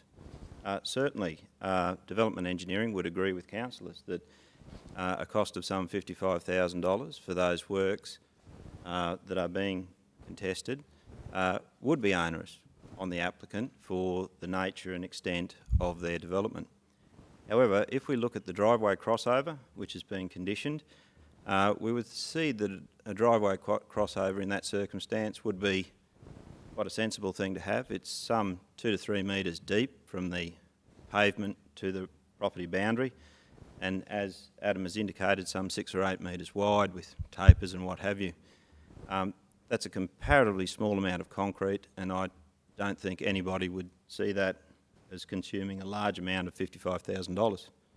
So you'd have some maybe 25 square metres of concrete there, maybe $2,000 or $3,000, $100 a square metre, something like that. Then you're talking about the remainderment of the frontage. It's a 20 metre frontage block. Take out that 8 metres, you've probably got another 12 metres. Council would be quite happy with stand-up curb. If we can go back to that picture that we had of Evans Street, please. That stand-up curb that is immediately to the east in front of the property, would you continue that look, if you like, or that sort of that stand-up curb along for some 12 metres. We wouldn't see that as overly expensive. Certainly there's a concrete footpath in that entire verge area. We're not seeking that at all, but just that continuity of the verge. It's certainly with heavy traffic and other parking and that sort of thing, it does prevent a heavy vehicle beginning to damage and where there's no curb on that laneway. And with heavy vehicles, we would think that to be reasonable. So if we were talking of costs of some $6,000 to $10,000, we would see that as not being unreasonable imposition on the developer. That would be our cost estimate. As a total, that's the sort of numbers we would think, and they were numbers that we achieved from Construction and Maintenance Council. I'd suggest that you could probably achieve working those concrete products probably a much lower cost with a smaller private contractor in the area. So we're not quite sure what the $55,000 related to in the email that was provided. But we would reasonably consider that we believe it would be much less than that, and we would say to the applicant that if they couldn't achieve it for that price, that they could probably talk to Construction and Maintenance through agreement. We could perhaps do those sorts of works as part of when there's a next location of equipment, although it is always Council's preference not to take work from a local provider, and we would rather see a local construction firm who specialise in that sort of work do that sort of work. Yes, Councillor McDonald, yeah. Follow up. Just in regard to timeframes for this, obviously the business is shifted there, and this is a condition put on them. I couldn't find it anywhere. Is there a condition of time for this to have been achieved by? If there's not a condition of time, a condition generally has to be completed prior to commencement of use. Okay. That's the standard process. If there was to be a condition of within a 6-month period of operation, is that a condition that could be considered? It's not something that development engineering would die in a ditch over, no. Thank you. No. I might make a comment or ask a question, which I did the other day when we met prior to this, and I suppose for those people watching at home, how does this process happen? Like, why does this come to this, where it's got to come back to council to be negotiated when there seems to be such a discrepancy? Could you just explain the process to me? It is always an applicant's right to seek a change to condition, to talk with officers, and in this instance, evidently there's a disparity between what the applicant believes are the costs, and to be fair, we haven't heard from the applicant here today. However, this is a process available under the provisions of the regime we operate under, and people are free, of course, to pursue an outcome under those rules. Okay, well, with that, we might have Paul Kelly come back again if you'd like to come and give us a presentation on behalf of the applicant.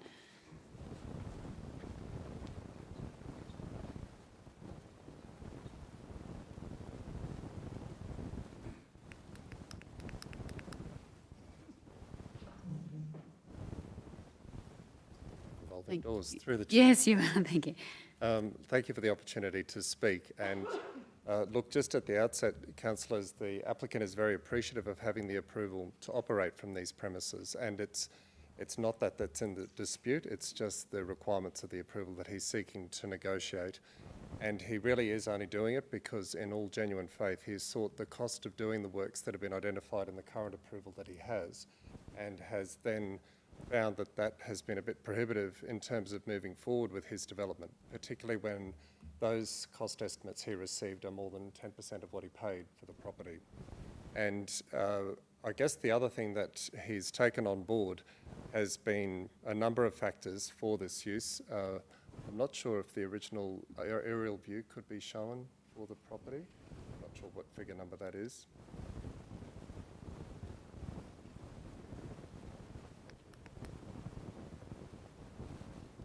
But initially, like if you can see, the site has frontage to Yandilla Street, which is a main roads controlled road, and we're discussing the site's frontage to a council road, Evans Street.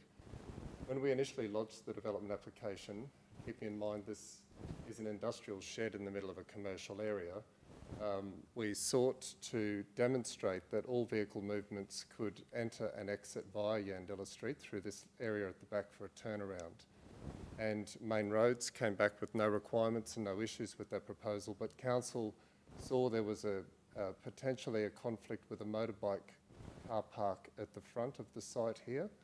And as part of that, council asked us in the information request to change access arrangements to go this one-way movement back to Evans Street. And it's then been when council has asked for that, and then council has then conditioned for the upgrade of Evans Street, because it is then relied upon for access. In putting our response back to the information request, Baker Rosso, who are the applicant's engineers, and which Councillor McDonald was quoting from before, have shown that any curb and channel, well, any curb in that area, because of how flat Evans Street is, and because of the very limited crossfall and lack of stormwater infrastructure in the street, will actually result in ponding in that area. And it's because the curb will have to lean back into the site, and the general fall of water goes across to, perhaps if we could look at figure 2 again on that photo. So you'll see there on the applicant's side of the property where there is no water ponding, other than this little bit here, is nothing like what's happening on this side of Evans Street, where there is curb and channel in front of the units on that side. This stand-up curb here with the concrete at the side here is the Woolworths loading dock at the back of Woolworths, and the combination of that dock and the fact that there's the limited fall and that water would have to, the invert would have to lean back into the site, is where Baker Rosso believed that there would be concerns with water ponding if the curb and channel were installed. That in turn then, we feel, would conflict with one of the other conditions of approval. It says you can't have ponding of water on adjoining land, and the applicant, because he is conducting a food premises and has to rely on food and hygiene licensing, is concerned that ponding or increasing ponding out the back there will result in an increase in vector infestation, which he perceives may cause concerns for him, food and hygiene licensing down the track. So apart from the fact that we have been advised by the applicant's engineers that it's not a practical thing to upgrade that frontage, and in all good faith the applicant sought their costs on that, and if there is a private works that can be issued for $8,000 to do all these works, that would be an amazing thing. But I suppose I don't have a copy of that quote with me. I'm assuming that quote doesn't include other matters, like it wouldn't include the cost of operational works or engineering design drawings or other matters that would go with that. And I appreciate that would not be the difference from the 55,000, but it's when the applicant has sought their advice with respect to that, that they feel that these requirements are an unreasonable imposition on the development. The service vehicles that would be using that back entry are not anywhere near the extent of what has been operating there. So that premises was originally Lionel Moore's trailer manufacturing business, and then prior to this tenancy was used as an upholstery business. Deliveries for Brendan's business come via Pantech 3 times a week, so only a small delivery truck, and his own deliveries are with a van and a trailer. So the service vehicle requirements are very limited on that site. Certainly nothing like what Woolworths do when they're using that laneway to access their loading dock at the back next door there. And we just feel for those reasons it hasn't been a reasonable imposition. Brendan Kavanagh, though, the applicant, is here as well, if he's able to answer. You'll have to be speedy, but that's okay. Councillors, are there any questions for either Paul or for Brendan? Councillor McDonald? Thank you, Madam Chair. Probably, maybe to Brendan. We talk about three vehicles or heavy vehicles a week, delivery or otherwise, into the site, and I guess that's out of the site as well. I'm just wondering whether that would be anywhere near the number of vehicles that would have been in and out of that in the previous 2 applications of that site. More than I can comment on, sorry, Councillor. I'm not aware of what those vehicle movements are, but given experience with these sort of industrial developments over a number of years now, I would suggest that that is quite a small load on the Evans Street frontage. Councillor McMahon? Thank you, Chair. I'm just wondering on the figure 1 with the Andilla Street frontage, and you were saying that they come down the side, turn around and go back out the front, and the only reason they can't is because of a motorbike park. Is that the only reason it's stopping that? It was the reason that was given in the Council's information request that vehicle movements exiting the site may partly encroach on a motorbike park out the front of the site. Yeah, thanks. Thank you. Councillor Carol Taylor? It's just interesting to look at that other one with the back, with Evans Street there. You wonder what sort of requirements were put on Woolworths. How long has that been there? It's a bit unusual to see that there in the middle of nowhere. And back to the, I would have thought actually on a main road that if you were using the Yandilla Street that it would be a left in, left out only. We did propose that sort of an arrangement, and Main Roads didn't have a concern with that. And it is a state-controlled... Yes, indeed it is. Yes, it is. Is there any further questions for Paul? No? Or Brendan? No? Okay, thank you. Thank you very much. So with that, can I have someone move that we reinstate standing orders? Isn't at all. I thought Brendan was available for questioning. Brendan, did you? Oh, sorry. I thought he... No, we might be running out of time, I think. Can I have someone move that we reinstate standing orders? Councillor O'Shea, Mayor Antonio, all those in favour? Okay, councillors, we have the recommendation before you that I'm going ahead of myself. The assessment of change representations for a development permit for a material change of use for medium impact industry, soft drink product manufacturing impact located at 130 Yandilla Street, Pittsworth, Queensland. The recommendation is to refuse the change representations. Do I have someone to move that? Madam Chair, I'd like to, this is a recommendation, but I'd like to move a motion that, and I'd flag this with a second motion if this doesn't get through, that Council accept the change representation regarding development approval, etc., etc. I'd like to test that, and if that is unsuccessful, the notice on motion, if you like, would be a second part of that, which is to allow the applicant 6 months in which to comply with the conditions they've said. The first option is to accept, and the second motion, if that's unsuccessful, is to allow 6 months to complete the conditions. Okay. So, question, to accept. The motion is from me at the moment that council accept the change representation regarding development such and such, which is to not require the conditions that were set out. If that is unsuccessful, then the motion would be, as the officer's recommendation, with an addition to give the applicant 6 months to comply with the conditions. I'm happy to second that. So I've got the first one to test. If it doesn't go through, then I'm flagging the second one. Could you just please explain that in a little bit more detail, Councillor So, Councillor McDonald, you happy to do it again? Yep. So I'm having 2 bites at the cherry, if you like, Madam Chair. The first one is that council accept the representation, which is to not need the requirements they've set out that we've just spoken the last little while about. If that's unsuccessful, the next motion I'd like to put forward, which I can, is consistent with the officer's recommendation, and part 2 being that the applicant has 6 months in which to comply with those conditions from the date of this decision. On the date of this decision. Is everyone clear on Councillor McDonald's motion here? This one gets up, there's no. Okay. Councillor Carl, did you have a question before we do that? On the discussion around sums of money costs to do the said works. I'm unsure as to where that'll bounce around, or what are we settling on there. I think that may in fact be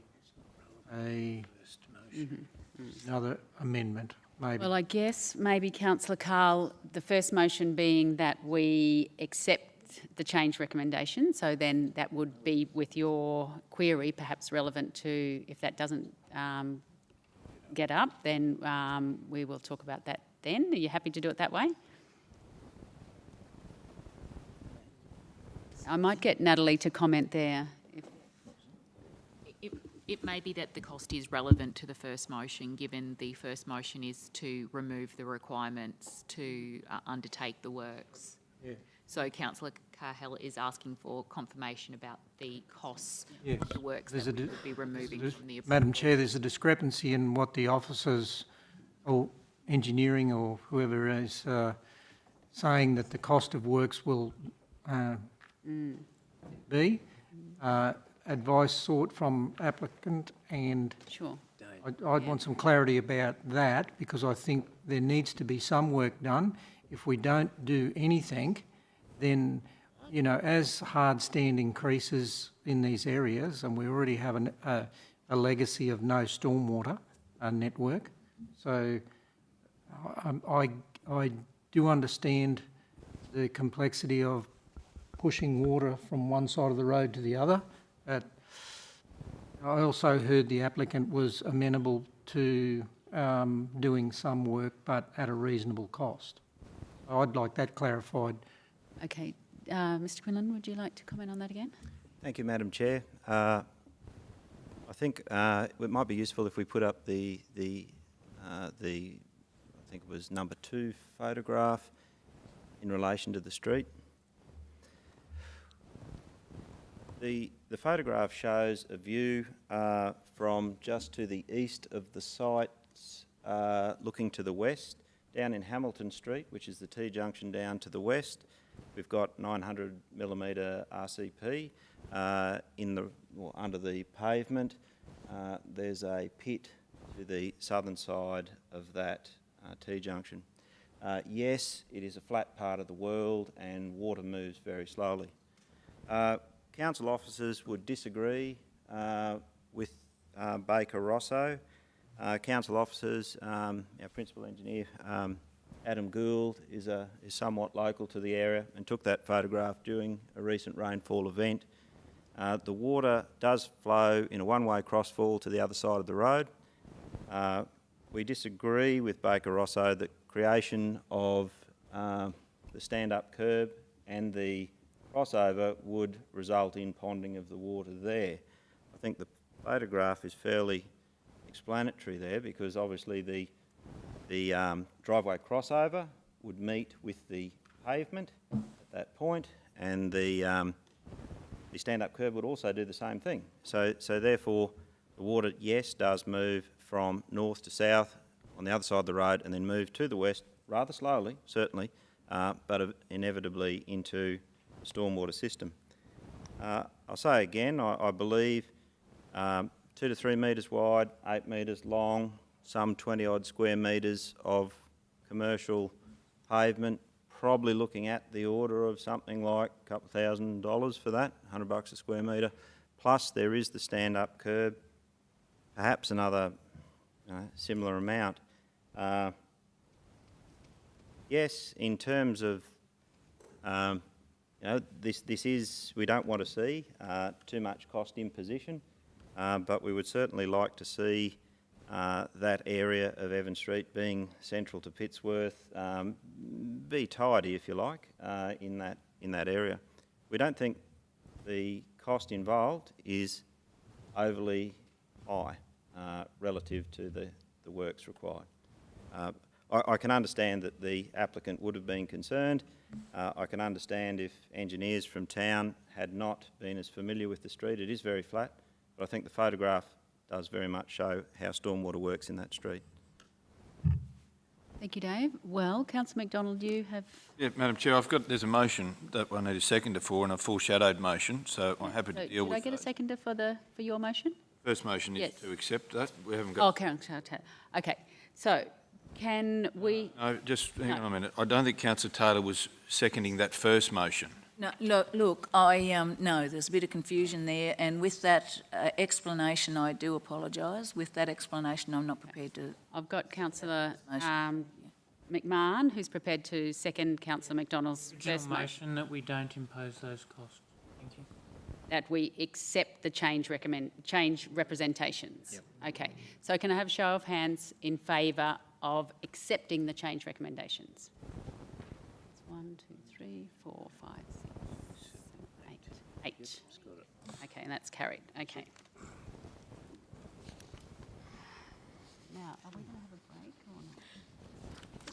I think we probably need to have a 10-minute break to recharge our batteries. We come out of standing orders to do that?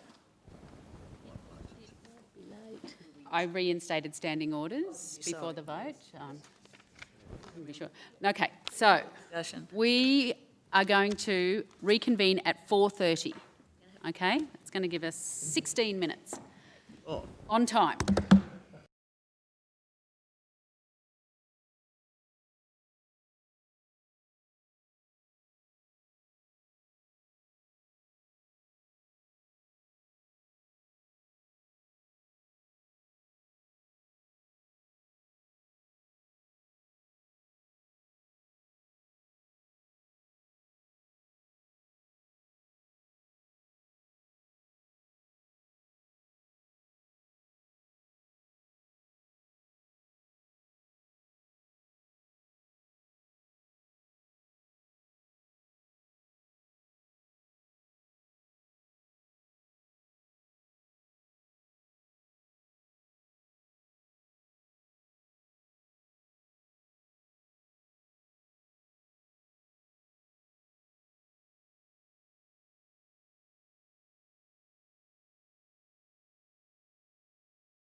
Ahead of scared. Let's go for it then. Okay. So, can I have someone move the suspension of standing orders? Councillor McDonald, Councillor O'Shea, all those in favour? Okay, so we move to item number 10, which is the assessment of a request to apply a superseded planning scheme to a development application for reconfiguring a lot 1 into 2 lots at 12 Burn Street, East Toowoomba. And we have Jayden Forbes-Mitchell back again. Thank you. And I'll just tell you too, before we start, that we have no one representing the submitters, and we have a presentation from the applicant, Andrew Hill.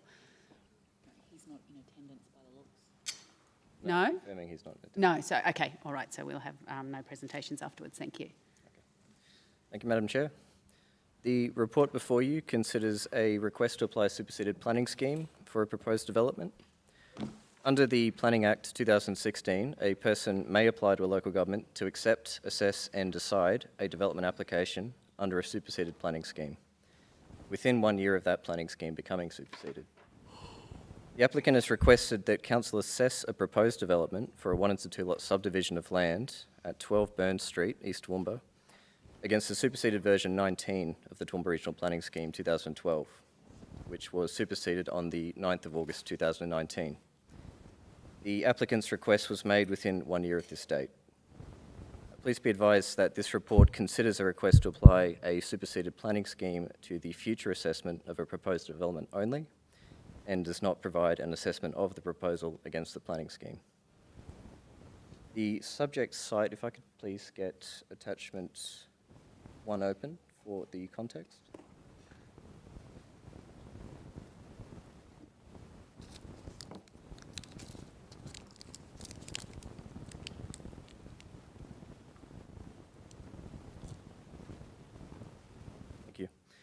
It's located within the low-medium density residential zone and is subject to the neighbourhood character overlay in the planning scheme.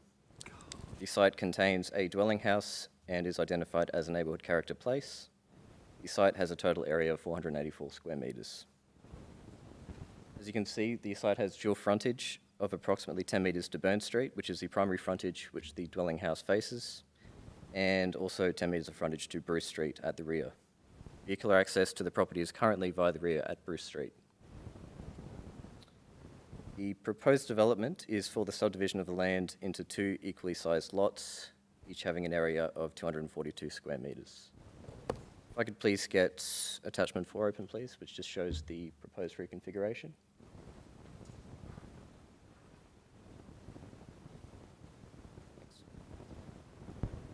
Proposed Lot 1 will retain the existing dwelling house and front Burn Street, and Proposed Lot 2 will be a vacant balance lot, fronting Bruce Street. I draw to your attention that this proposed development is identical to a previous development application that was submitted to Council in 2017, which was assessed against version 17 of the planning scheme. This previous application had been refused by Council due to identified conflicts with the planning scheme in effect at the time. In summary of the request, once again, confirming that they've requested to apply under version 19 of the planning scheme for this proposed development. A number of amendments relevant to a reconfiguring a lot application have been made to the planning scheme since version 19. At the time of receiving this request from the applicant, the planning scheme was currently in version 23. The effect of the amendments made between version 19 and 23 is detailed within the report. To summarise these amendments, they've elevated the level of assessment from code to impact assessment, or lot sizes as proposed, and introduced additional assessment benchmarks for reconfiguring a lot applications, most notably for applications in areas subject to the neighbourhood character overlay.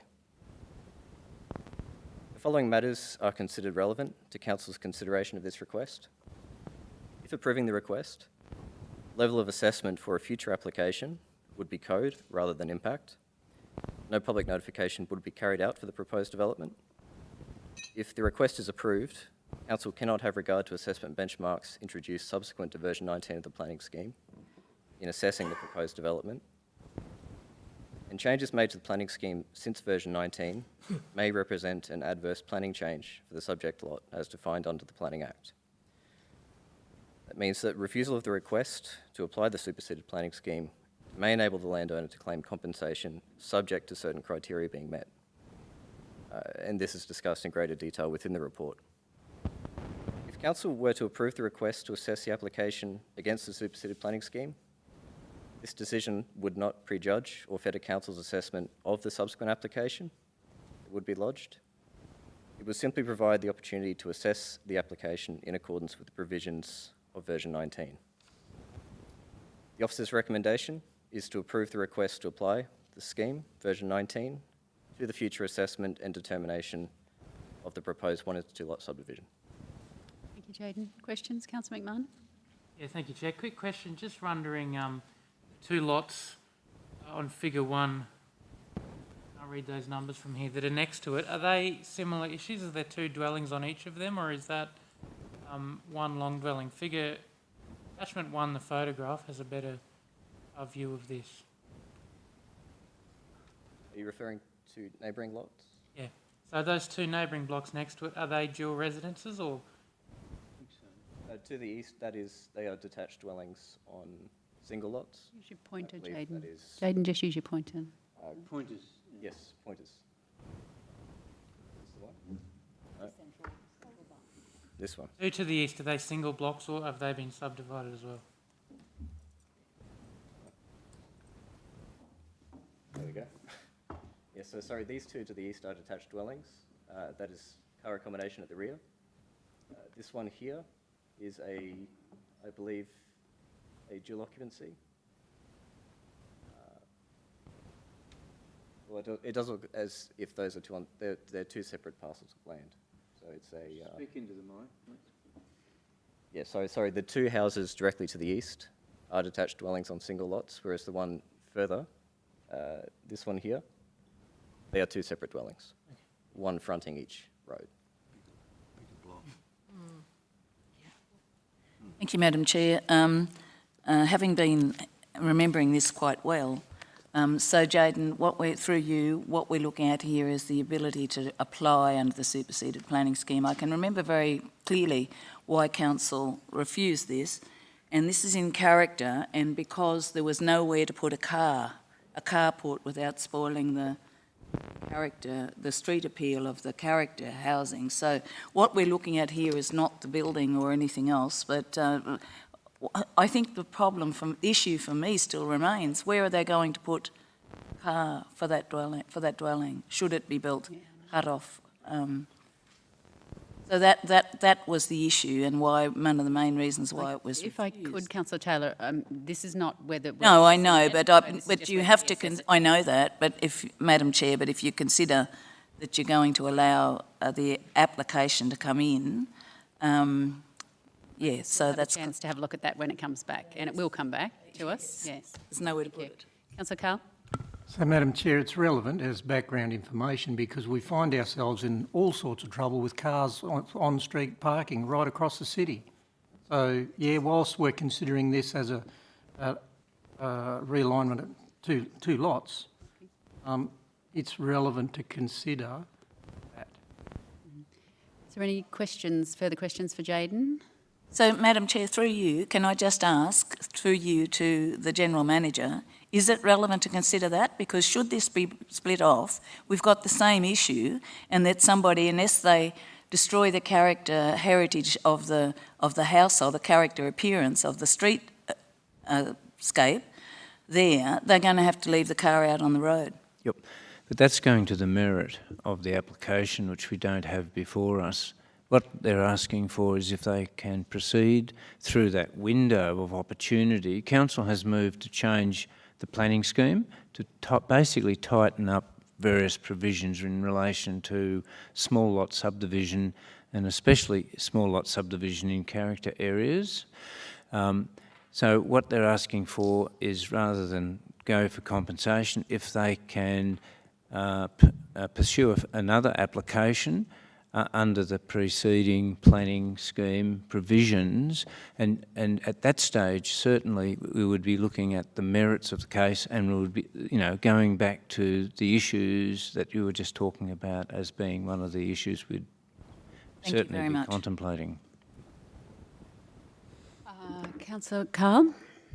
I'm just busily looking through the body of the report. Do we have an idea of the extent of compensation? Reason why I'm asking that is the extent of compensation versus a legacy left for the next 30, 40, 60 years. So, and in the context of why I'm asking it, we do know that the front residence has already had problems with trying to put a car park and have the room to put a car park rather than a car be on street. So I consider that background information as important as part of a holistic decision-making process. Can I get the General Manager to... That, look, I might... Planning, I say again, I understand technically that on planning grounds, it does not always appear to be a holistic approach or a cumulative impact approach. It's assessment by assessment. No, the Planning Act, as did predecessors to the Planning Act, provided an opportunity for people to have a window where they could actually make an application pursuant to the previous planning controls for a whole range of reasons, equity and whatever. And generally speaking, most councils would allow that to occur because that window shuts after 12 months, bang. And they have any longer got that opportunity. But whilst they have, generally councils, local government would generally agree. Now, and the answer to your specific question, do we know what the compensation might be? The answer is no, we don't, because we haven't turned our mind to that. At the moment, all we're looking for is for council to consider whether they wish to give this particular applicant an opportunity to again apply for what it is she wishes to do, pursuant to the provisions that prevailed prior to the changes. And that's all that she's asking for and can ask for. And if council says yes, then she'll go away and put together an application. If council says no, I'm not sure what she would do. Thank you. Councillor Von Hoff. Thanks, Madam Chair. So through you to Mr. Stewart. So Stewart, am I correct in saying, Mr. Stewart, my goodness. That's good enough. We've got a long way to go still. Sorry, am I correct in saying that the current planning scheme with the latest amendment would not allow, would not make provision for this application? It is on a previous one, still within the window under which this application is being put before us. Fundamentally, it's a level of assessment. Under the preceding scheme, it was code assessable, and she would proceed under code assessment. With the changes that have taken place, it is now impact, or certainly, it's impact assessment for lots of the size that we're looking at here. Anything under 450, I think, isn't it? And some additional requirements around, particularly around accommodating car accommodation and considering that at the subdivision stage on small lots. Okay, thank you. Councillor McDonald. Thanks, Madam Chair. So fundamentally what we're deciding today is to give the applicant an opportunity to come back with another application under version 19 as opposed to the refusal that was received. And if that's the case, council then makes a decision, determine what the views are of the room when that application comes in. Therefore, I'm happy to move that we accept the opportunity for them to do this because they're within that window and they're entitled to do it, providing we agree with it, and I'm more than happy to move it. Question, if I could just have a question. Sorry, Councillor McDonald. Does that then, Councillor McDonald stated it comes back to council. Does that come to council? Yes. Thank you. Yeah. Thank you. Thank you. So we're not assessing the application at this stage. I understand we're not assessing it, but some development applications, if they're code, can Because just... it came to council the first time, my understanding is it will come again, won't it? Yes. Okay, thank you. Councillor Carl? Yeah. Just for clarity, when it comes back, will it be code accessible or impact accessible? That's right, it's code accessible. That's right. When it comes back, we're assessing whether they have that, we give them that opportunity, but the solution they bring back as to some of the things that have been raised will be under a code assessment. Thank you. It will be. That's correct. It will be code, but probably come to a special meeting as we have other code assessments. Well, I merely raised the point because code assessment is obviously a very much or a lesser lens of put across. I understand that, Councillor Carl. So is there further questions? Councillor Shine and then Councillor... I second the motion. Well, we've got to go reinstate standing orders before we do that. So can I have someone move that we... Councillor Mr Taylor, Councillor O'Shea, all those in favour?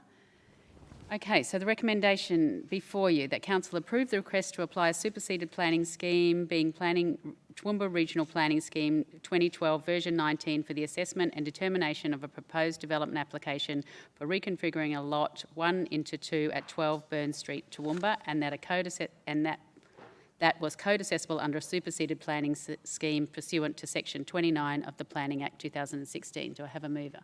Councillor McDonald, seconder Councillor Shine. All those in favour? So we've got 1, 2, 3, 4, 5, 6. 1, 2, 3, 4, 5, 6. Got that right, didn't I? I can't count. yeah, 6. Sorry. It's got a division of the... Okay. Can I call a division of the vote? Sure, thank you. Okay. Who was for? Hands up.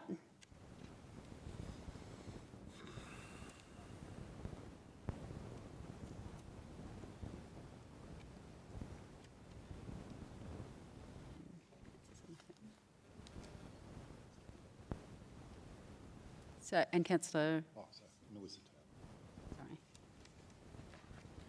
Okay. Again, I would like someone to move suspension of standing orders. Councillor Melissa Taylor, Mayor Antonio. All those in favour?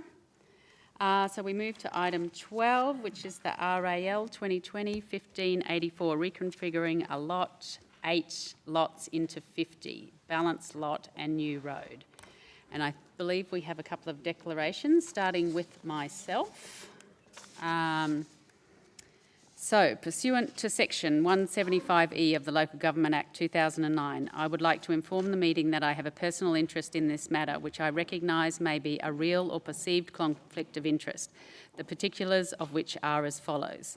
The nature of the interest is I received a campaign donation of $1,000 for the 2016 local government election from Chris Mybush, who is the Secretary of the Save Mount Lofty Group. I will be dealing with this declared conflict of interest by leaving the meeting while this matter is discussed and voted upon.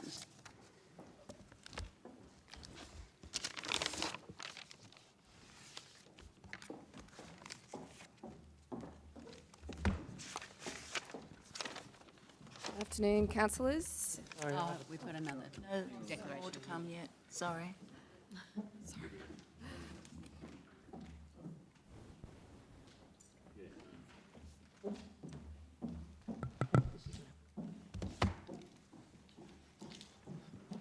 Pursuant with the Act, councillors, it's my role to take over the role that Councillor O'Hara-Sullivan was delegated by me, so consequently I'll be taking over the chairing of this meeting. Are there any other declarations? Councillor McMahon. Thank you, Chair. Pursuant to section 175E of the Local Government Act 2009, I would like to inform the meeting that I have a personal conflict in this matter which I recognise may be real or perceived conflict of interest. The particulars of the conflict are as follows. The nature of the interest is my mother is a resident of Mount Lofty who lives close to, yet not directly affected by the application being considered. I've determined this personal interest is not of sufficient significance that it will lead me to making a decision of this matter that is contrary to the public interest. I will best perform my responsibility of serving the overall public interest of the whole of this council's area by participating in the discussion and voting on this matter. However, I acknowledge that the remaining councillors must now determine, pursuant to section 175E subsection 4 of the Local Government Act 2009, whether I have a real conflict of interest in this matter or a perceived conflict of interest in this matter, and if so, whether I must leave the meeting while the matter is being discussed or voted on, or if I may participate in the meeting in relation to the matter, including by voting on the matter. Councillor McMahon, before you leave the room, do any of the councillors have any questions for Councillor McMahon? Firstly, Councillor Shine. Just the address of your, the street address, if you like, without the number. I'll just say there's two precincts, I think, here. There's the Rifle Range Road and then there's the Mackenzie Street area. And this property is in that precinct. The second one? The second one, the Mackenzie Street sort of entrance to Mount Lofty. Councillor McDonald. Thanks, Mr Mayor. Thanks for bringing it to our attention, Councillor McMahon. How long has your relative been at that place? It's only very recently, Councillor McDonald. I think settlement is within this year, so yeah, only a matter of months. It's probably close as the crow flies to the application before us, but street driving is... It's fair to say then, Councillor McMahon, that this person would have known about that area into that position. I think the application has quite a fair bit of public interest and did know that this was happening. Councillor Carol Taylor. Mr Mayor, through you to Councillor McMahon, so your relative, do you believe they have anything to gain or anything to lose by...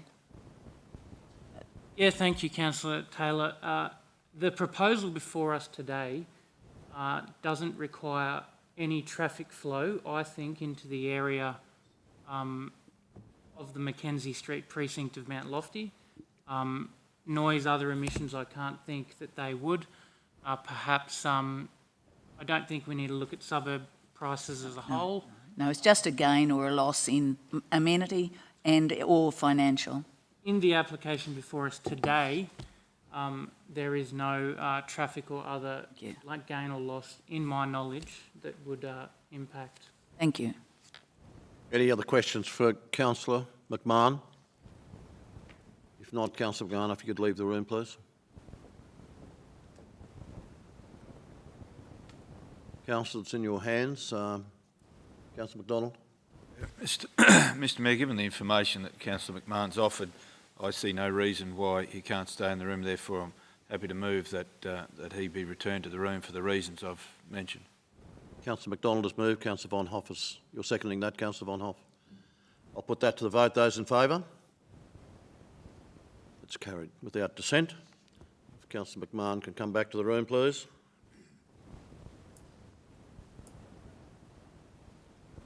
You lost him. No, here he is. Councillors, I'll now ask Senior Planner and Appeals Management and Major Projects, Sophie Spencer, to present, please. Sophie. Thank you. Good afternoon. This report considers a development application for reconfiguring a lot, 8 lots into 50 You can get a bit closer to the mic, please. Better, yeah. Thank you. Balance lot and New Road, which I will refer to as the proposed development on land at Rifle Range Road, Martini Street and Henry Street in Mount Lofty. Firstly, it should be noted that an earlier development application for variation request to vary the effect of the planning scheme and reconfiguring a lot to create 342 residential lots Maybe a tad too close. was lodged over approximately 54 hectares of the site. This will be referred to as the original application. The original application is currently on hold within the decision period. The proposed development, the application before you today, involves the creation of 50 residential lots ranging in size from 505 square metres to just over 1 hectare, a large balance lot of 366 odd hectares will be created, predominantly containing the on-site vegetated area. If you could refer to the figures 1 and 2 in the attachment 2, please. Council officers have sought clarification, and the applicant has advised that a component of the proposed development will accommodate Department of Defence personnel. It's coming? Okay, well, I'll continue while that's coming. The extent of the development has been significantly reduced from the original application to locate the proposed development in a historically cleared area, which predominantly avoids native vegetation and avoids the state-mapped regulated vegetation and core koala habitat area. The proposed development was referred to the state in relation to state transport matters, and the state had no requirements. It is noted the proposed development does not trigger referral to the state in relation to regulated vegetation or koala core habitat area, given the proposed lots do not fall within these state-mapped areas. The 2 proposed lots are within the low-density residential zone, general precinct, and meet the planning scheme's minimum 500 square metre lot size. And the remaining 48 of the proposed lots are located in the community facility zone, government precinct, which does not have a prescribed minimum lot size. The community facility zone, government precinct, is generally intended for community-related activities and facilities, specifically for local, state and federal government. It is considered unlikely the historic military training and rifle range activities would re-establish on the site.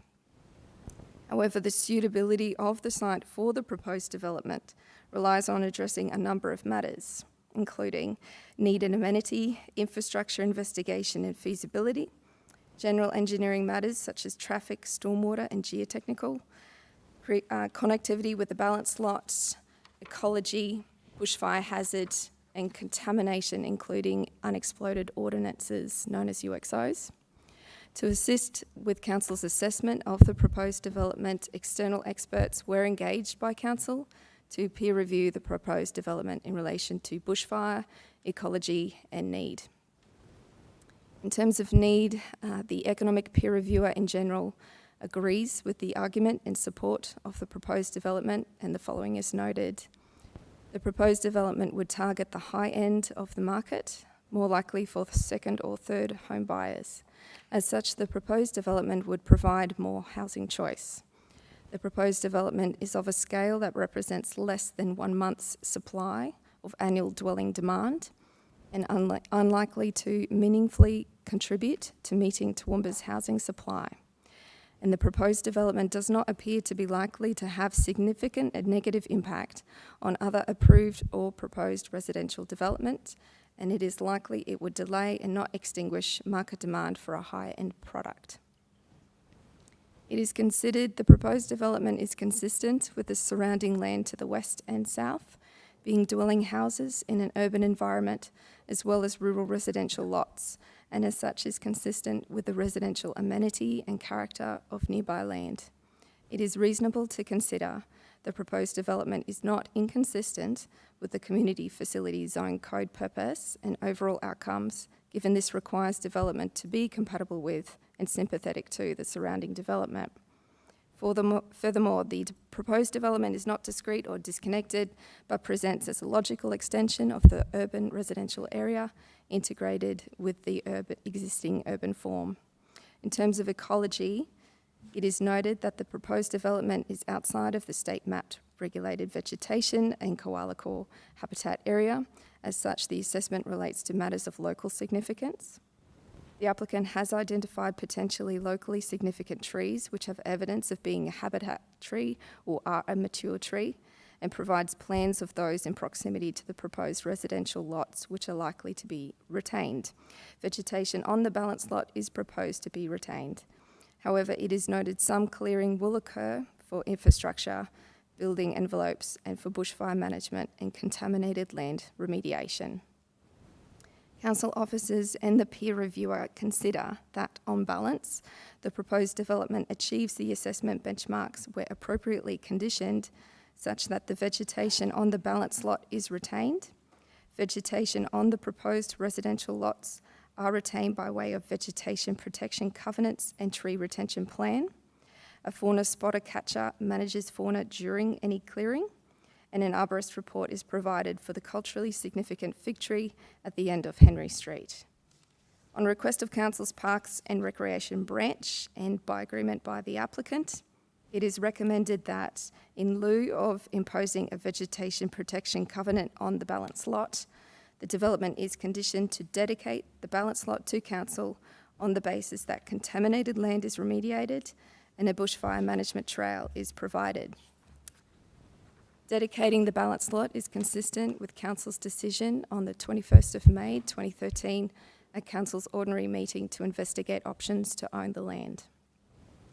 Council's Senior Environmental Officer also recommended conditions in relation to contaminated land remediation for the residential lots and a covenant to minimise potential conflict with the nearby quarry. Council's Senior Environmental Officer and Bushfire Peer Reviewer advised the proposed development also achieves the bushfire assessment benchmarks where conditioned, including conditions requiring bushfire management covenants, including building envelopes, asset protection zones and building standards. It is noted that Council's Senior Environmental Officer and the Bushfire Peer Reviewer identified discrepancies in the applicant's bushfire calculations affecting proposed Lot 6. However, conditions are recommended to correct the building envelope of proposed Lot 6 to address this matter. The majority of the proposed development is located outside of the priority infrastructure area called the pier. If you could refer to attachment 1, figure 10, please.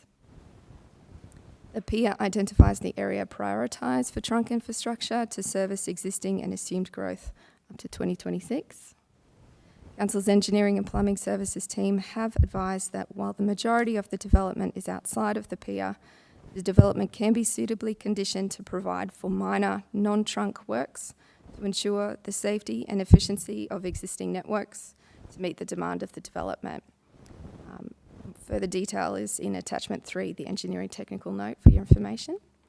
Council's Parks and Recreation branch have advised the existing supply of district recreational park can meet the proposed development's demands. However, the demand generated for local recreation parks exceeds existing supply. It is considered reasonable that the development is conditioned to require the embellishment of existing council open space land to local recreation park to meet the needs of the development. These are considered trunk works necessary to service the development. Given the proposed development is located mostly outside of the pier and council would not provide the embellishments to accommodate assumed growth, it is considered reasonable to impose an extra payment condition under sections 130 and 133 of the Planning Act 2016, which would require the applicant to pay the full cost of the trunk works for the park network, being the order of $403,549. It should be noted that the applicant has the option to undertake the embellishments in lieu of the payment. Please refer to attachment 4, being the Park and Recreation Technical Note for more detail. While public notification of the development application is not required, 3 letters of concern were received objecting to this development application.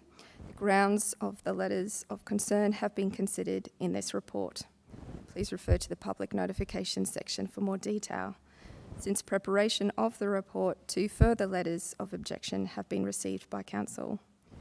For the Councillor's information, Council received a deputation from Save Mount Lofty on the 14th of September 2020. Bushfire risk was raised as a particular concern. Specifically, the group identified the following concerns. Firstly, the proposed development is within the 500-metre buffer zone recommended from the Royal Commission. Secondly, the assessment of bushfire relies on old data. All development should be paused until the Toowoomba Regional Planning Scheme has incorporated the recommendations of the Royal Commission. Thirdly, the bushfire assessment has not considered winds from the north that resulted in the 2002 bushfire. Council officers have considered the issues raised and provide the following advice. The Royal Commission into National Natural Disaster Arrangements is an ongoing project due for completion on 28th of October 2020.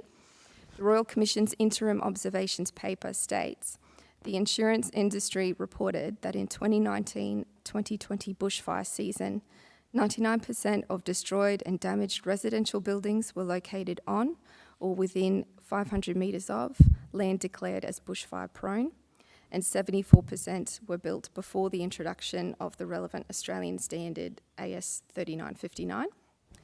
The current development application was assessed against the most recent version of the Australian standard 3959, and conditions are recommended for new homes to be constructed to comply with the AS 3959 building standards. The interim observation paper goes on to say, the extent to which structures and communities are exposed and vulnerable to natural hazards should be identified and communicated so people can make informed decisions about the risks with which they are willing to live and the actions they can take to mitigate this risk. In development assessment, Council considers site-specific features and details rather than limiting development within a nominal 500 metre zone. Features such as climate data, topography on site and adjacent, flame run, flame face, fuel loads and site-specific vegetation, any existing cleared zones are all incorporated into model runs. It is well recognised that embers from intense bushfires can travel up to 700 metres from the fire front. The nominal distance of 500 metres quoted by Safe Mount Lofty would be as a result of ember attack and not from the issues of radiant heat or flame contact, which can be modelled. If approved by Council, the proposed residential lots and houses are unlikely to exacerbate bushfire conditions for existing houses and retirement facilities. Where the proposed development incorporates appropriate bushfire management, as recommended in these conditions, including asset protection zones, this may result in a minor improvement of bushfire protection for existing residences. For example, the proposed development may provide a greater buffer for existing residences depending on the direction of the fire front. In terms of holding all development, Council cannot pause development. Code accessible development can be taken to be a deemed approval if not decided within the statutory timeframe. Council officers are unsure what old data Save Mount Lofty is referencing in their deputation. As earlier mentioned, the Royal Commission is an ongoing project due for completion on 28th of October. This has produced some interim observations which are dated 31st of August. However, this has not yet developed a new national or state territory agreed approach to land use planning for bushfire. The data used within the submitted bushfire impact assessment was scrutinised by Council officers and the Council appointed peer reviewer expert. As part of this review, Council required further information from the applicant on data used in the submitted bushfire impact assessment. Following a revised bushfire impact assessment, the peer review expert confirmed that modelling was completed to the most recent requirements of Australian Standard 3959. Modelling has planned for a worst-case scenario based on the correct use of the site-specific fuel load, topographic and climate data. Bushfire modelling was based on a westerly wind, which would create low humidity, higher temperature conditions, more suitable for generating high-intensity bushfires. The peer reviewer noted that a northerly wind would more likely involve more humid and cooler air than conditions modelled, as northerly breezes typically come from the coastal troughs or deep lows further to the north. In terms of the balance lot, in agreeing to take the balance lot, Council officers from Parks and Recreation have recommended a number of additional conditions to ensure that Council does not assume any unreasonable liabilities, including the remediation of contaminated land to ensure it is fit for future use, the provision of a fire management trail in the balance lot connecting Henry Street and Enfield Court. Additionally, it should be noted that approval of this application and thus the dedication of the balance lot will remove the risk of the applicant pursuing the original and larger application. In conclusion, the proposed development is considered to be generally consistent with the requirements of the planning scheme or can be conditioned to comply. Section 60 of the Planning Act 2016 requires that a code accessible development application must be approved where it complies with all assessment benchmarks. Therefore, it is recommended that the development application be approved subject to conditions. It is noted that the outcome recommended in this report relates solely to the proposed 50-lot subdivision and to remove any doubt does not lend support to the original application. It is also noted that the statutory decision period for this application ends on the 18th of September 2020. If the application is not decided within this time frame as it is code accessible, the applicant can take this as a deemed approval and the standard conditions set by the state can be applied. In this instance, while the clearing of state protected vegetation would not be authorised, the state standard conditions are not site specific and do not include conditions regarding contaminated land remediation, land dedication, bushfire management, provision of parks, or extra payment conditions for infrastructure. Thank you very much, Sophie. Councillors, are there any questions? In the room, Councillor Summerfield. Thank you, Mr Mayor. And Sophie, thank you for that in-depth description. Appreciated. Look, I'm just, the stage 1 provides questions. So I just want to know, I couldn't find it anywhere in there, but is part of the conditions that they dedicate the balance of the land to council once remediated? Yes, it is. That's one of the... All in there? Yes, it is. Any further questions? Councillor Carl and Councillor Carroll-Taylor. Thank you, Chair. On page 2 of the report, 2 of 65, the opening paragraph describes community facility zone government precinct is generally intended for community-related activities and facilities, specifically for local, state or federal government owned or operated activities. It is considered unlikely, another topic, but then at the bottom of the same page, in the second last paragraph, I'm grappling with how the report states that having regard to the above, it is reasonable to consider the proposed development is not inconsistent with the community facilities zone on balance. So my question is, how is residential housing considered to be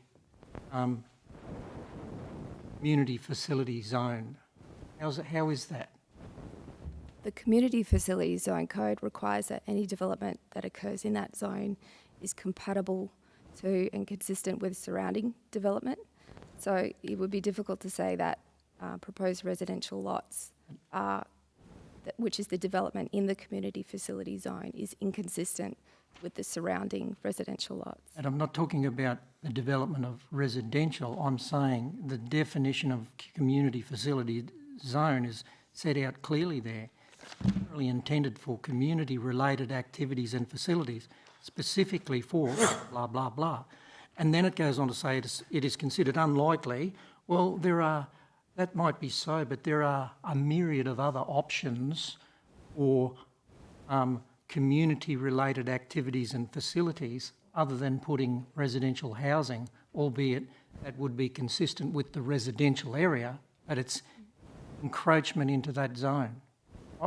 I struggle with that. I can't see how a residential house, that means technically I could probably be able to build my next house on the edge of a council reserve. Does it? Don't know. Well, yeah. In this instance, this land is owned by DHA. This was historically used for a rifle range, but obviously that use won't be continuing. Under the planning scheme, the requirements really relate to whether or not you can, the planning scheme requirements relate to whether the lots would be able to accommodate the use that would be anticipated.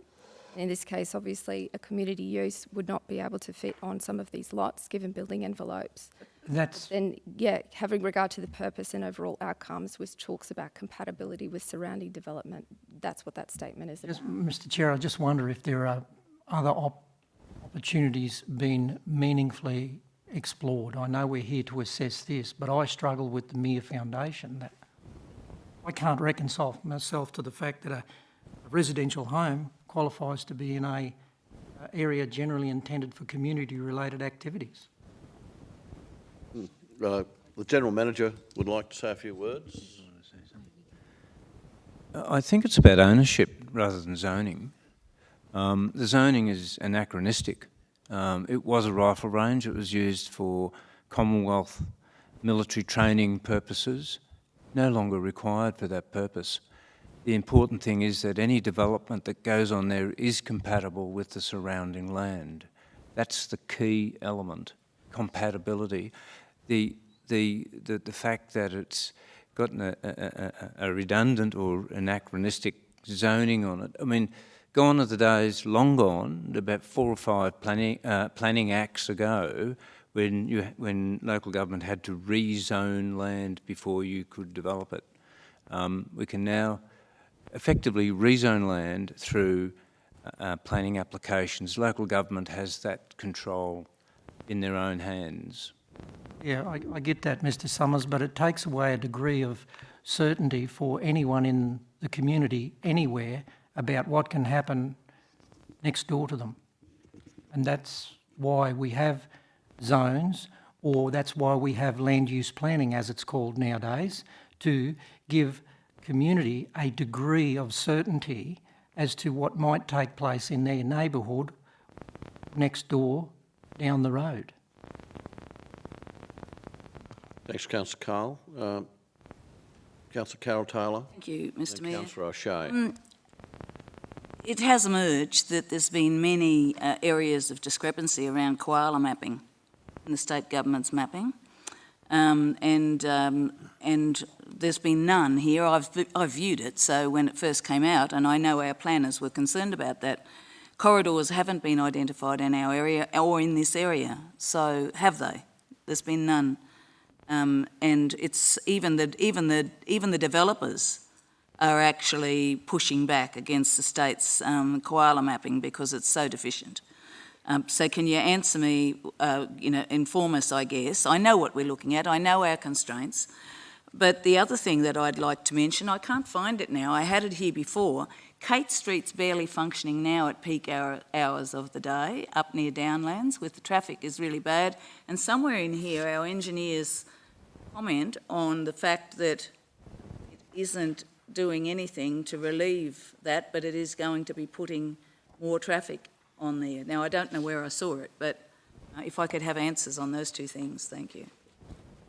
Because, this is going to put traffic in some roads up there that actually barely function at certain times of the day, and that's a fact. And Kate Street is one of those. We've been up there, I've been up there probably since 2012, probably about 10 times, to try to work out something. There's Downlands traffic, people park up there, it's actually at certain times of the day, it's just atrocious.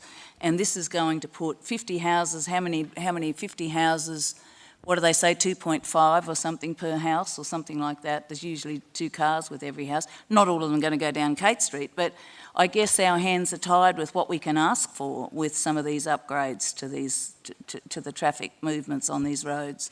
So could I have a comment? I can't find the now, so thank you. Soph, would you like Engineer Dave Quinlan to comment on traffic flows, or quite happy for you to make a comment first if you wish? Try to find it, I can't find it here now. While waiting, I might comment on the koala mapping. So the state has koala mapping, which was kind of announced in February this year. Seen it, yeah. Yep, and it is on this site as well. But, well, if you refer to, if we're able to bring up attachment 1, figure 2, I believe, that will show the extent of the koala mapping. I believe it's like a dark green. Yeah, so that dark green area within that red outlined area, which is the greater development site, the dark green is the koala mapping from the state. Yeah. Mr Mayor, could I have a follow-up on that? If that is the case there, and it's totally covered, so koalas don't go, when you take all that swath out of there, wildlife doesn't just change its way, they have corridors. So what are we going to do? Put a sign and say, you need to move to the left or you need to move to the right so you can survive? I just don't see how, that's fairly thickly mapped there, which was different to what I saw in the first place. So I guess what I'm saying to you, how do we resolve or how do we come to grips with the fact that that's really densely mapped there? Very few areas in our Toowoomba Regional Council area, except an area over at Pittsworth, very few have the mapping or shown to have koalas as that does. So how are we going to reconcile that this is being cleared, because it will be cleared? I know we're talking about building envelopes, but there'll be certainly an amount of area that'll be cleared. So they don't, they need to have corridors to go through. So just to clarify, the proposed development that we're looking at the moment, it is not within this green mapped koala area. The original application may have crossed over that area in the past, but this current application does not. So is it shown up there? I thought that was the first area of it. So the proposed development is roughly here. Okay, I mistook it. I thought it was that end piece there. It's this corner down the bottom there. It's limited to the existing cleared area. Thank you, Natalie. Thank you, sorry. And Kate Street, is someone here who... I guess when I'm saying about Kate Street, that's the one I actually know about, but are we considering that there's going to be any issues on any of the other streets? Councillor Tara, I'll get Mr Quinlan to make some remarks now, please, regarding traffic flows. Thank you, Mr Mayor. We have some 50 new lots. Certainly there's 8 into 50. Obviously that's 50 new houses. Generally the numbers are showing typically we get 8 or 9 traffic movements per residence, per block. So on that basis we'd be expecting some 400, 450 odd traffic movements in that area. Certainly if we have one of the drawings that roughly shows the overall layout, certainly not all of those traffic movements would go down Kate Street. Up Henry Street certainly, and we have proposed, and we'll get to this I imagine, some amounts of works on the Henry Street intersection and the Kate Street intersection, but there's a fair degree of permeability to the south, down Stewart Street and onto North Street. So it would be unrealistic to expect all of that traffic to go there, and indeed there is some level of self-selection as well. Those people not needing to go to, for instance, Downlands, and being aware that during the school peaks, as we see across many areas of our town, we'd all, for instance, be aware of South Street, for instance, which many of us down past Harristown and the like would avoid at certain times of the day. So people have a tendency to self-select. If they're looking to get to town, they'd probably choose the Stewart North approach, where most of it, looking at the map,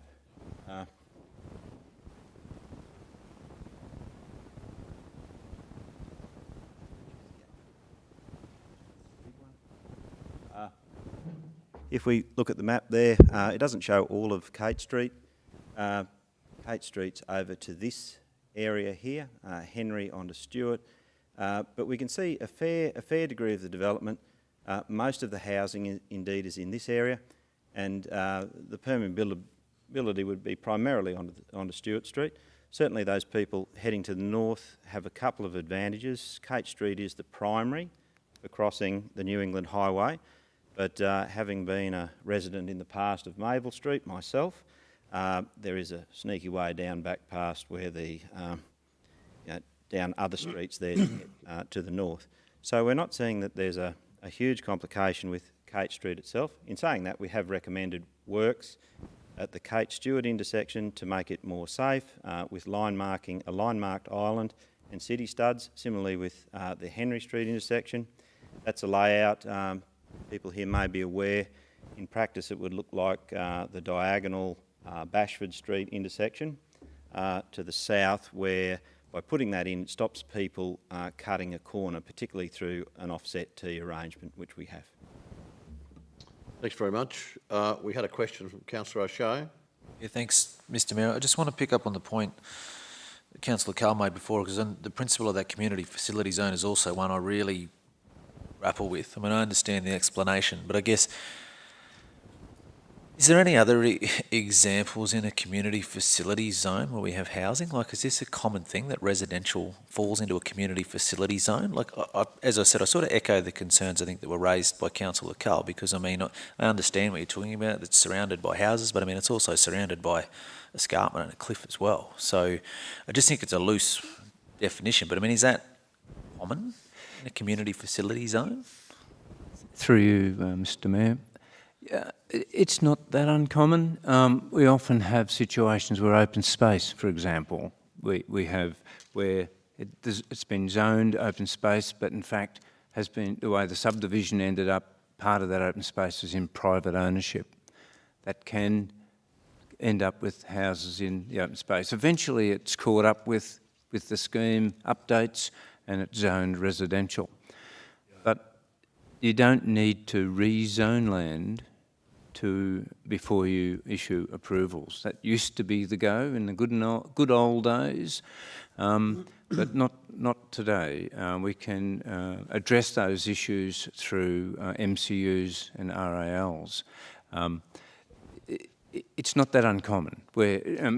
Everything is not totally neat and tidy in planning schemes, and we come across this situation from time to time. It's not a big sin. It can be sorted and it provides no issue. And it's all about highest and best use.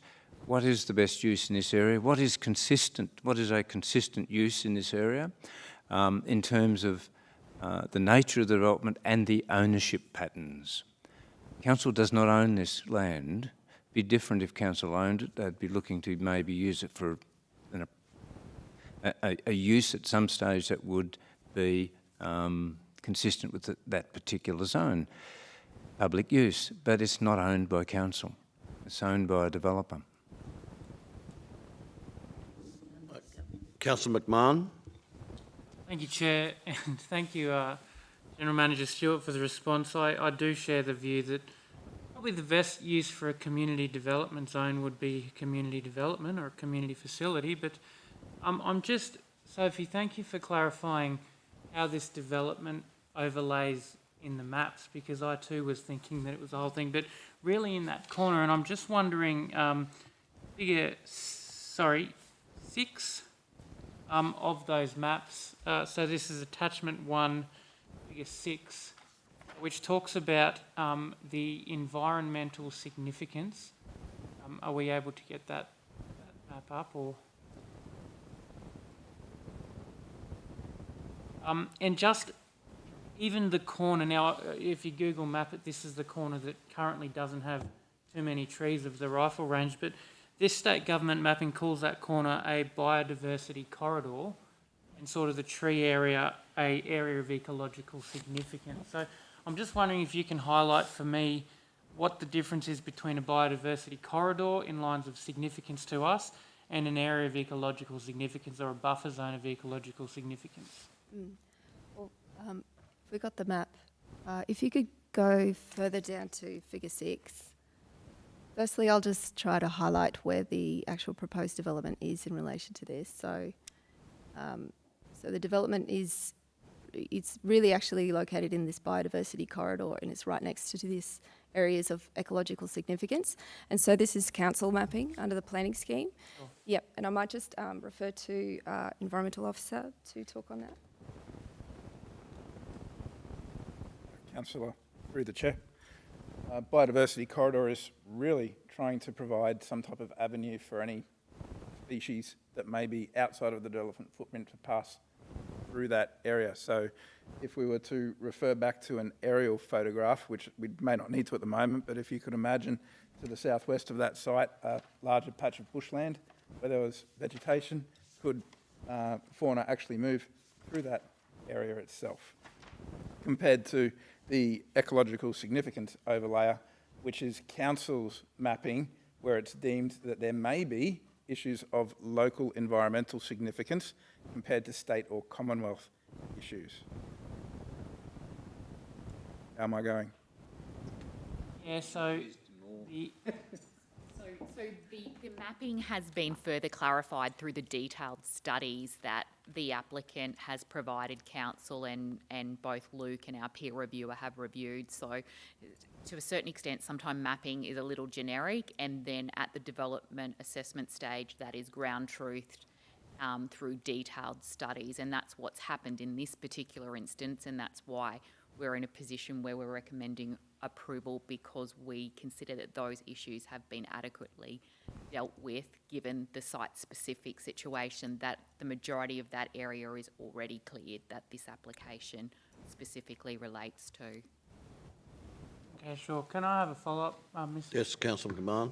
I'm just wondering, and perhaps a question for Sophie, some of those bigger blocks there, they have the environmental covenant or such thing on the end of them. Does that mean that you can't cut down the trees, or what's the council wording of that environmental covenant? That environmental covenant will require, yes, that no trees are removed in that area and native vegetation is preserved in that covenant. Okay, so this is kind of where I need to see that overlaid against the other one. How far do those purple blocks stick into that dark green koala habitat on figure 2? So I'll leave the environmental bit at the end. So the koala mapping, that dark green area isn't touched by these proposed lots. Okay. So it will sit entirely within the balance lot of the proposal. Sure. That koala mapping, yes. There are trees that are present there. There are trees present Yes. that are outside of the koala habitat. Yes. Okay. In this area. Yes. I'd like it Thank you. to explain the balance lot. Okay. Natalie Plum will explain the balanced lot. Stuart just wants me to clarify if you can bring up figure 1 on attachments 2. So this is the development footprint here. The balance lot is all of the land that sits outside of that, which you can see in this little plan up in the corner. You'll need to talk into the mic. When you look on the, when we're looking at that mapping, that all of that dark green space is down here in the balance lot, which is proposed to be dedicated to council as part of the recommended conditions of approval. The actual lots and this covenant area we've been referring to is only up here in the very corner of the site. Further questions? Next one was Councillor Summerfield and Councillor Carl. Thank you, Mr. Chair. Look, I just wanted to, we were talking earlier about community use and how that can fit with this. I'd just like to remind councillors, I think it was last term, maybe it was the term before, we looked at the park on the corner of Nelson and Ruthven, and there was opportunity that if we developed a part of that park and put houses on it, there would be funding from that could develop that into a beautiful park. I still regret that that didn't go ahead, because we still have that barren bit of land that's going to be there for years to come. And it's an entry to our city. It would service all that area down there. And we were looking at Queen's Park type development there. And that's a community use bit of land, but we were going to develop a part of it to pay for the costs of developing a beautiful park in that area. So it's not unusual for this to happen. It happens that community use land does get used for this sort of thing. Okay, Councillor Carl. Thank you, Chair. It's a genuine question. With you, Natalie, perhaps, as part of the interim regulations, the council's response to, say, Mount Lofty Group was that the risks should be communicated as to, and that included there's regulations around building materials. So on a standard property search, are all the overlays available as part of an ordinary cost for a standard property search, or is that a more expensive property search that's required to be carried out?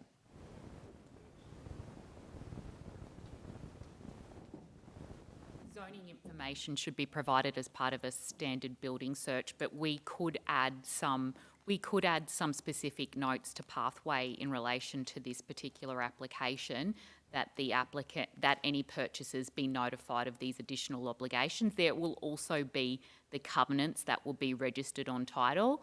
So as part of any conveyancing exercise, the covenant, which sits on the title, will clearly stipulate what those requirements are. So no one should be in a position where they purchase the lot and aren't aware of their obligations around bushfire and building requirements. That's not standard information at the moment. That would have to be included. No, we have recommended conditions around bushfire covenants, so that will go on the title and it will be a title search. So as part of your standard conveyancing, that information will be available, not necessarily from council, but on the title, which you get from the state government. Yeah, I think that would be extremely important. With all due respect, I wouldn't like to rely on the sector that sells real estate, because there's been many and varied instances of information not being communicated. And the interim regulations say that they should be well communicated. It's a recommended condition, so it should be. Councillor McDonald. Thank you. Thank you very much, Mr Mayor. Just in regard to, and probably to Sophie, through you, if you could. Sophie, thank you. The condition number 34, just it's on page 11 of the report, page 341 or 480.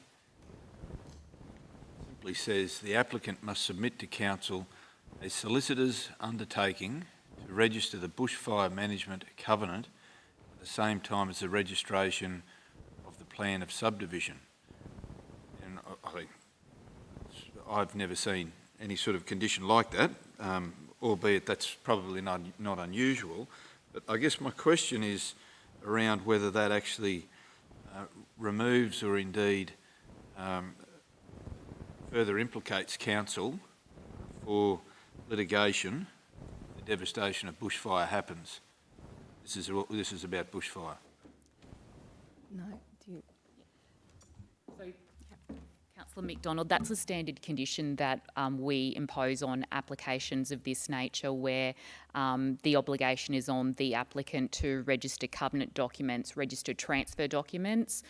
Say when park is being created as part of a subdivision, we will regularly require that the applicant submit a solicitor's undertaking to make sure they actually transfer that lot into council's name. So it's just an assurance that those documents are actually lodged with the plan of survey once council approves the plan of subdivision. Okay, so it's got absolutely nothing to do with protecting council as far as a decision could be made for approval or not approval of this application? No, what it's to do is to ensure that an applicant lodges those documents when they lodge the plan of subdivision with the titles office, creating the lots, to ensure that all the relevant documents are created with the plan of subdivision.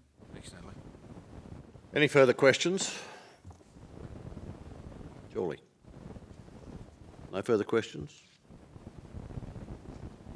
Okay, thank you very much, Sophie, for your presentation and your answers. I'll now call on Gillian Mybush, who will present for the submitters.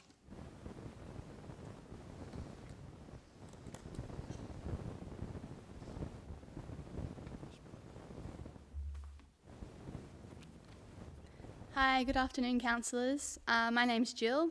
I've grown up on Mount Lofty. I marked the targets on the rifle range at Mount Lofty, and I bushwalked there throughout my entire childhood. So I know Mount Lofty like the back of my hand. Myself and the Save Mount Lofty members submit to you councillors that there are sufficient planning grounds to reject DHA's application. So firstly, it's outside Toowoomba's priority infrastructure area. There is also no need for the development, and also that DHA submitted this new application without firstly going through a material change of use application, which would then change an application to change it from community facilities to residential. So they have not yet done that before they can proceed to do this application for a 50-lot residential development.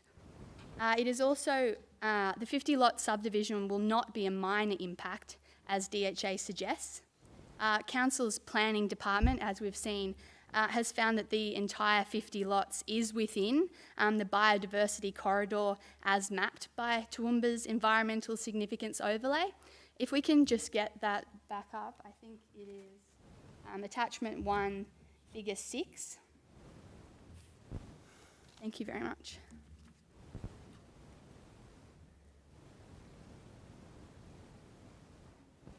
Okay, thank you.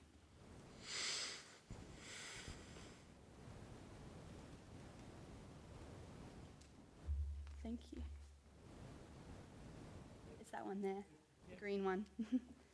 Okay, so lots 1 to 7, which is over this way.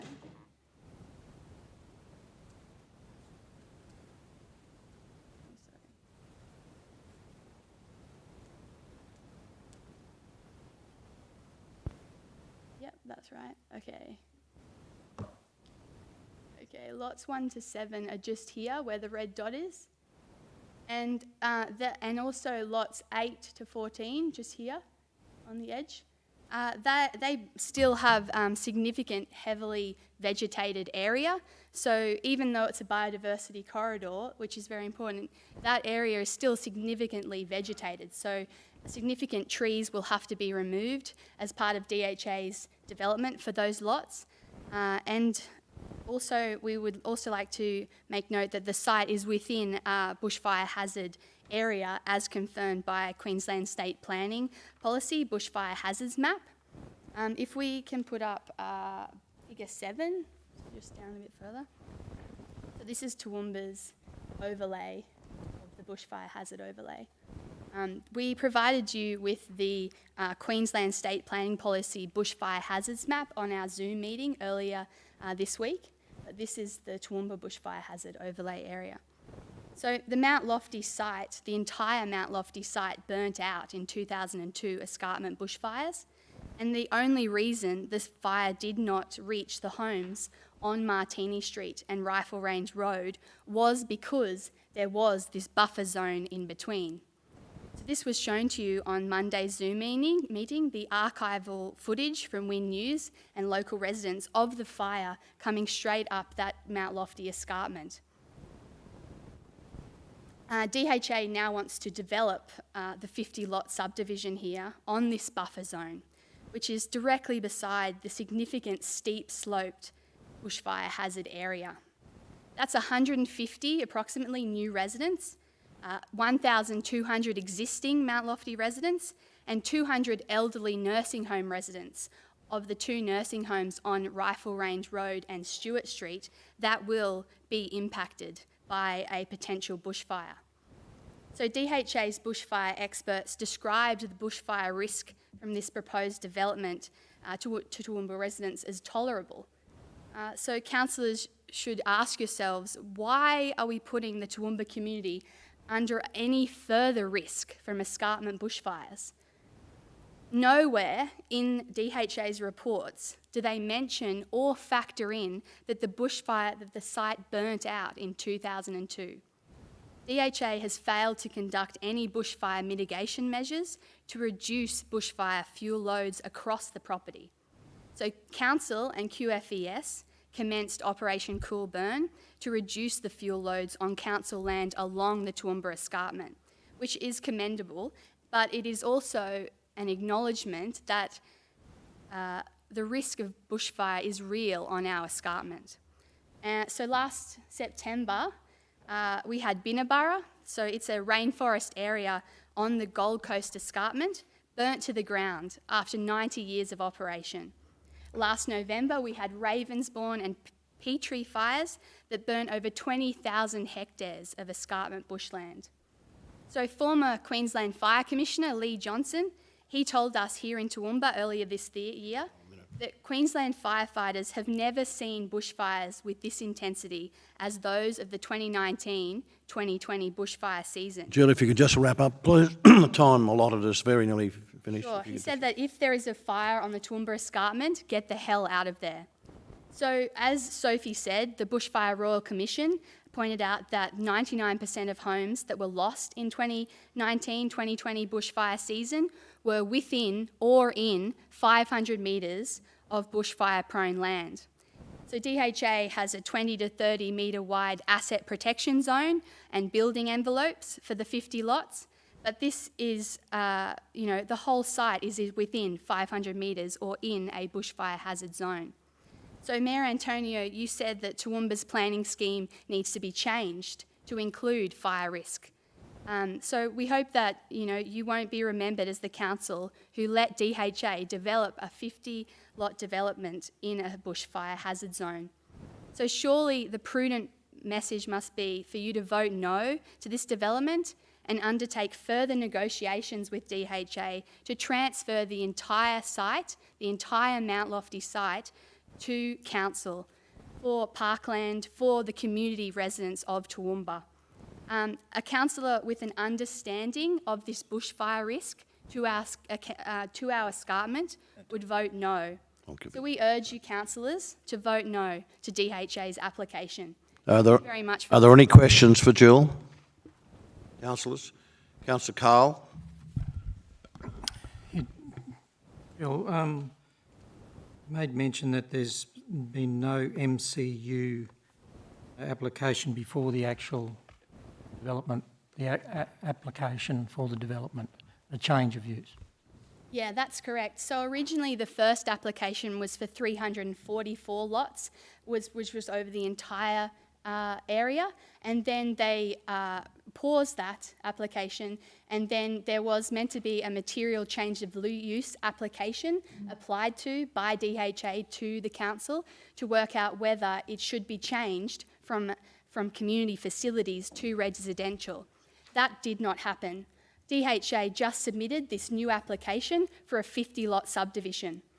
It still is community facilities zone, but there is no residential zone material change of use application being decided yet. Thank you. Any further questions from the floor? Councillor O'Shea? Thanks, Mr. Smith. Thank you for the presentation. Appreciate that. Could you just expand on what you mean when you just talked about there's no need? What's that? Yeah, if you just expand. Well, so the 50-lot subdivision is, as Sophie pointed out, for residents or people coming in to buy who are second or third house owners already. So therefore, with this current climate of COVID, everyone isn't buying or they're holding on not buying because they know they're uncertain of this current climate. And so these lots are a substantially large section, especially the rural lots. We also found that because of what has happened with COVID and the economic decline, that means that there are less population people moving to Toowoomba or buying and selling lots or houses at the moment. So therefore there is no need for this subdivision. There is currently a whole area outside, going outside Toowoomba that way, that could be developed. This is a prime escarpment land of significant value to Toowoomba community residents that could be used for parkland and other uses other than a subdivision for a person that has a second home or a third home already. Is there further questions from the floor? Thanks very much, Jill. Thank you very much. Now, a presenter for the applicant, James. It's not James, is it? Who's this? Tom. Sorry, Tom, I had written, I could see that you weren't the James on my list, but... that's quite all right. You're welcome. You've, in keeping with the previous speaker, you have about 6.5 to 7 minutes. I'll save you all some time. I'm here on behalf of DHA today really to observe this process, observe the decision that Council arrived at and the process leading up to that. Obviously, there's been a lot of work from the Council officers and review of the technical reports, and we'll leave it to Council to make the decision. So, thank you. Tom, you might be able to take some questions from the floor if any of my colleagues wish to ask you a question. Anybody wishing to ask Tom a question? I'll cut it short. I may need to take them on notice. Today I'm not approved to be a spokesperson on behalf of DHA. I can take any questions. whether they relate to this application or anything else, and yeah, get back to them with an approved statement. Okay. Thank you. If that's, Mr Mayor, if that's the case, could I ask Jill a question? Yes. It's pertinent to both, but I wanted to ask DHA the question rather than Jill. More than happy to ask Jill. Thank you for your presentation. Can you just enlighten us on to whether you or the Save Mount Lofty group or any other residents have had consultation with DHA at all since the first application to where we are today? Yeah, we have had multiple exchanges to either email or phoning them to have community engagement, because we really feel that it's in our suburb and that we should be engaged as a community. But we also, our President Shane Egan spoke to them about bushfire mitigation measures and what they are doing, but there was no response, and they said that they were in compliance with Queensland and Toowoomba Council bushfire hazard measures. So we have, these last 4 years, been trying to work with them on a suitable solution for this land, but obviously it has been very one-sided. Any further questions, Jill? If not... Not of Jill, Mr Mayor, but I found what I was looking for and I'd like to have a comment on it, if I might. Yes, that's fine, Councillor Taylor. I do apologise, it's a very good report and it's such a big one. Page 24, 2.3, it mentions Stewart Street, Kate Street, Stewart Street, Henry Street intersection works. And it says, while Stewart and Kate Street are distributor roads, the works recommended to be conditioned do not result in the intersections satisfying the desired standard of service for distributor roads identified in the LGIP. The LGIP within the planning scheme identifies the desired standard of service for infrastructure delivered under the LGIP for the transport network and includes provisions regarding intersection turning treatments. So our engineers are commenting that, and I perhaps, as I mentioned before, this is because it's all they're able to do, but it's not bringing them up to the desired level of service, the standard of service, for the extra vehicles that are going to be using it. And that's stuck in my mind, and I'm not very happy with that, with the issues that are already up there. Thanks, Councillor Taylor. Any other comments before we... I'd like an answer to that. Thanks, Mr Mayor. Like a comment, like an answer? Dave come, yep. Mr Quinlan? Is that page 24? Sorry, Councillor Taylor? Yes, in the engineering technical notes. Thank you. 2.3. Through you, Mr Mayor. Certainly, Councillor Taylor, they are the words it's written. It's written in the context of what would constitute trunk works that council would pay for. So we believe these works are desirable because they improve the safety of those intersections, but they don't qualify as trunk works. Okay, that's my answer. I appreciate that wording. It could have been done a little better, Councillor, and you have picked up on that. But no, it is about who is paying, not whether the works are appropriate. And so, through you, Mr Mayor, I mean, we have all these sorts of things around our city that we just keep making worse, and we're probably, with the budget constraints that we operate under, probably never going to be fixed. Thanks very much, Councillor Taylor. Any other comments around the room? If not, would someone like to move that the reinstatement of standing orders, please? Councillor McDonald and Councillor McMahon. Those in favour? That's carried. Councillors, in your hands.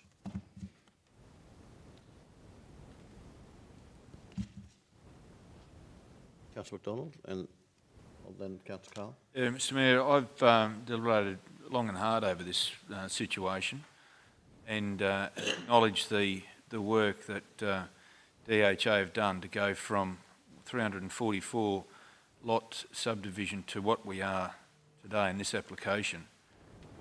However, on the balance of what I've heard today and what I've read and the journey we've been on, I struggle to support it, and therefore I have a motion to refuse the development application. And I have a number of reasons in order to support that. and I'm happy to go into those at this stage. Well, if you want to move the motion, I seek a seconder. Councillor Von Hoff. Happy for me to... Happy for you to speak now, Councillor McDonald. Thank you, Mr Mayor. And as I said, this is, and I acknowledge the work DHA does across the nation, in fact. I just feel that there is a better use for this site, and looking at the balance of issues around, and Councillor, I draw your attention to page 367 of 480, and this is what really, I guess, tipped me in this direction, if you like.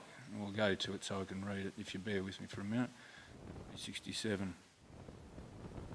And the reasons for recommendation of approval are in fact equally reasons to not approve it. Proposed development generally complies with the assessment benchmarks, or it can be conditioned to comply. There's some 167 conditions on this application, and there's sub-conditions of those of close to another 200 conditions. It's extraordinary to think that we've got to this point where both council, I assume, officers, but certainly DHA, have worked hard to get to a plan that they feel will be palatable. However, when we have to make a decision on the balance of information we have, I would argue that we haven't actually met the benchmark conditions, and there's quite a number that I'd like to draw attention to. The overall outcome of performance outcomes of PO2 and PO33 of the reconfiguring a lot.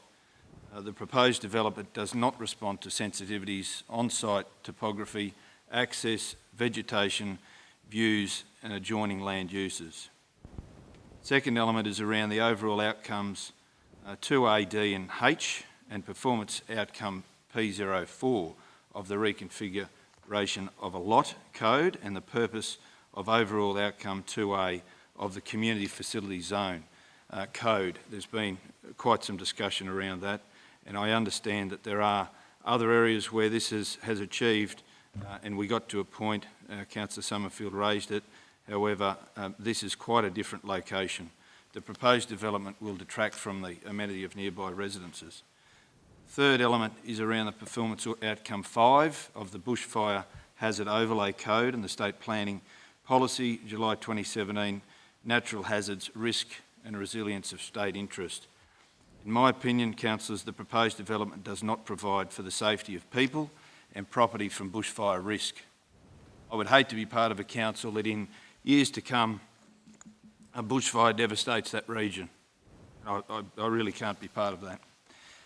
Item number 4 is the performance outcome 1, 4 and 5 of the Environmental Significance Overlay Code and the purpose of overall outcomes 2D and F and performance outcome 3 and 38, the reconfiguration of a lot. It was discussed today, and once again this is an area of biodiversity corridors, and it will result in an unacceptable reduction of the environmental quality and environs for nearby areas of ecological significance due to dust, contamination, remediation and stormwater runoff.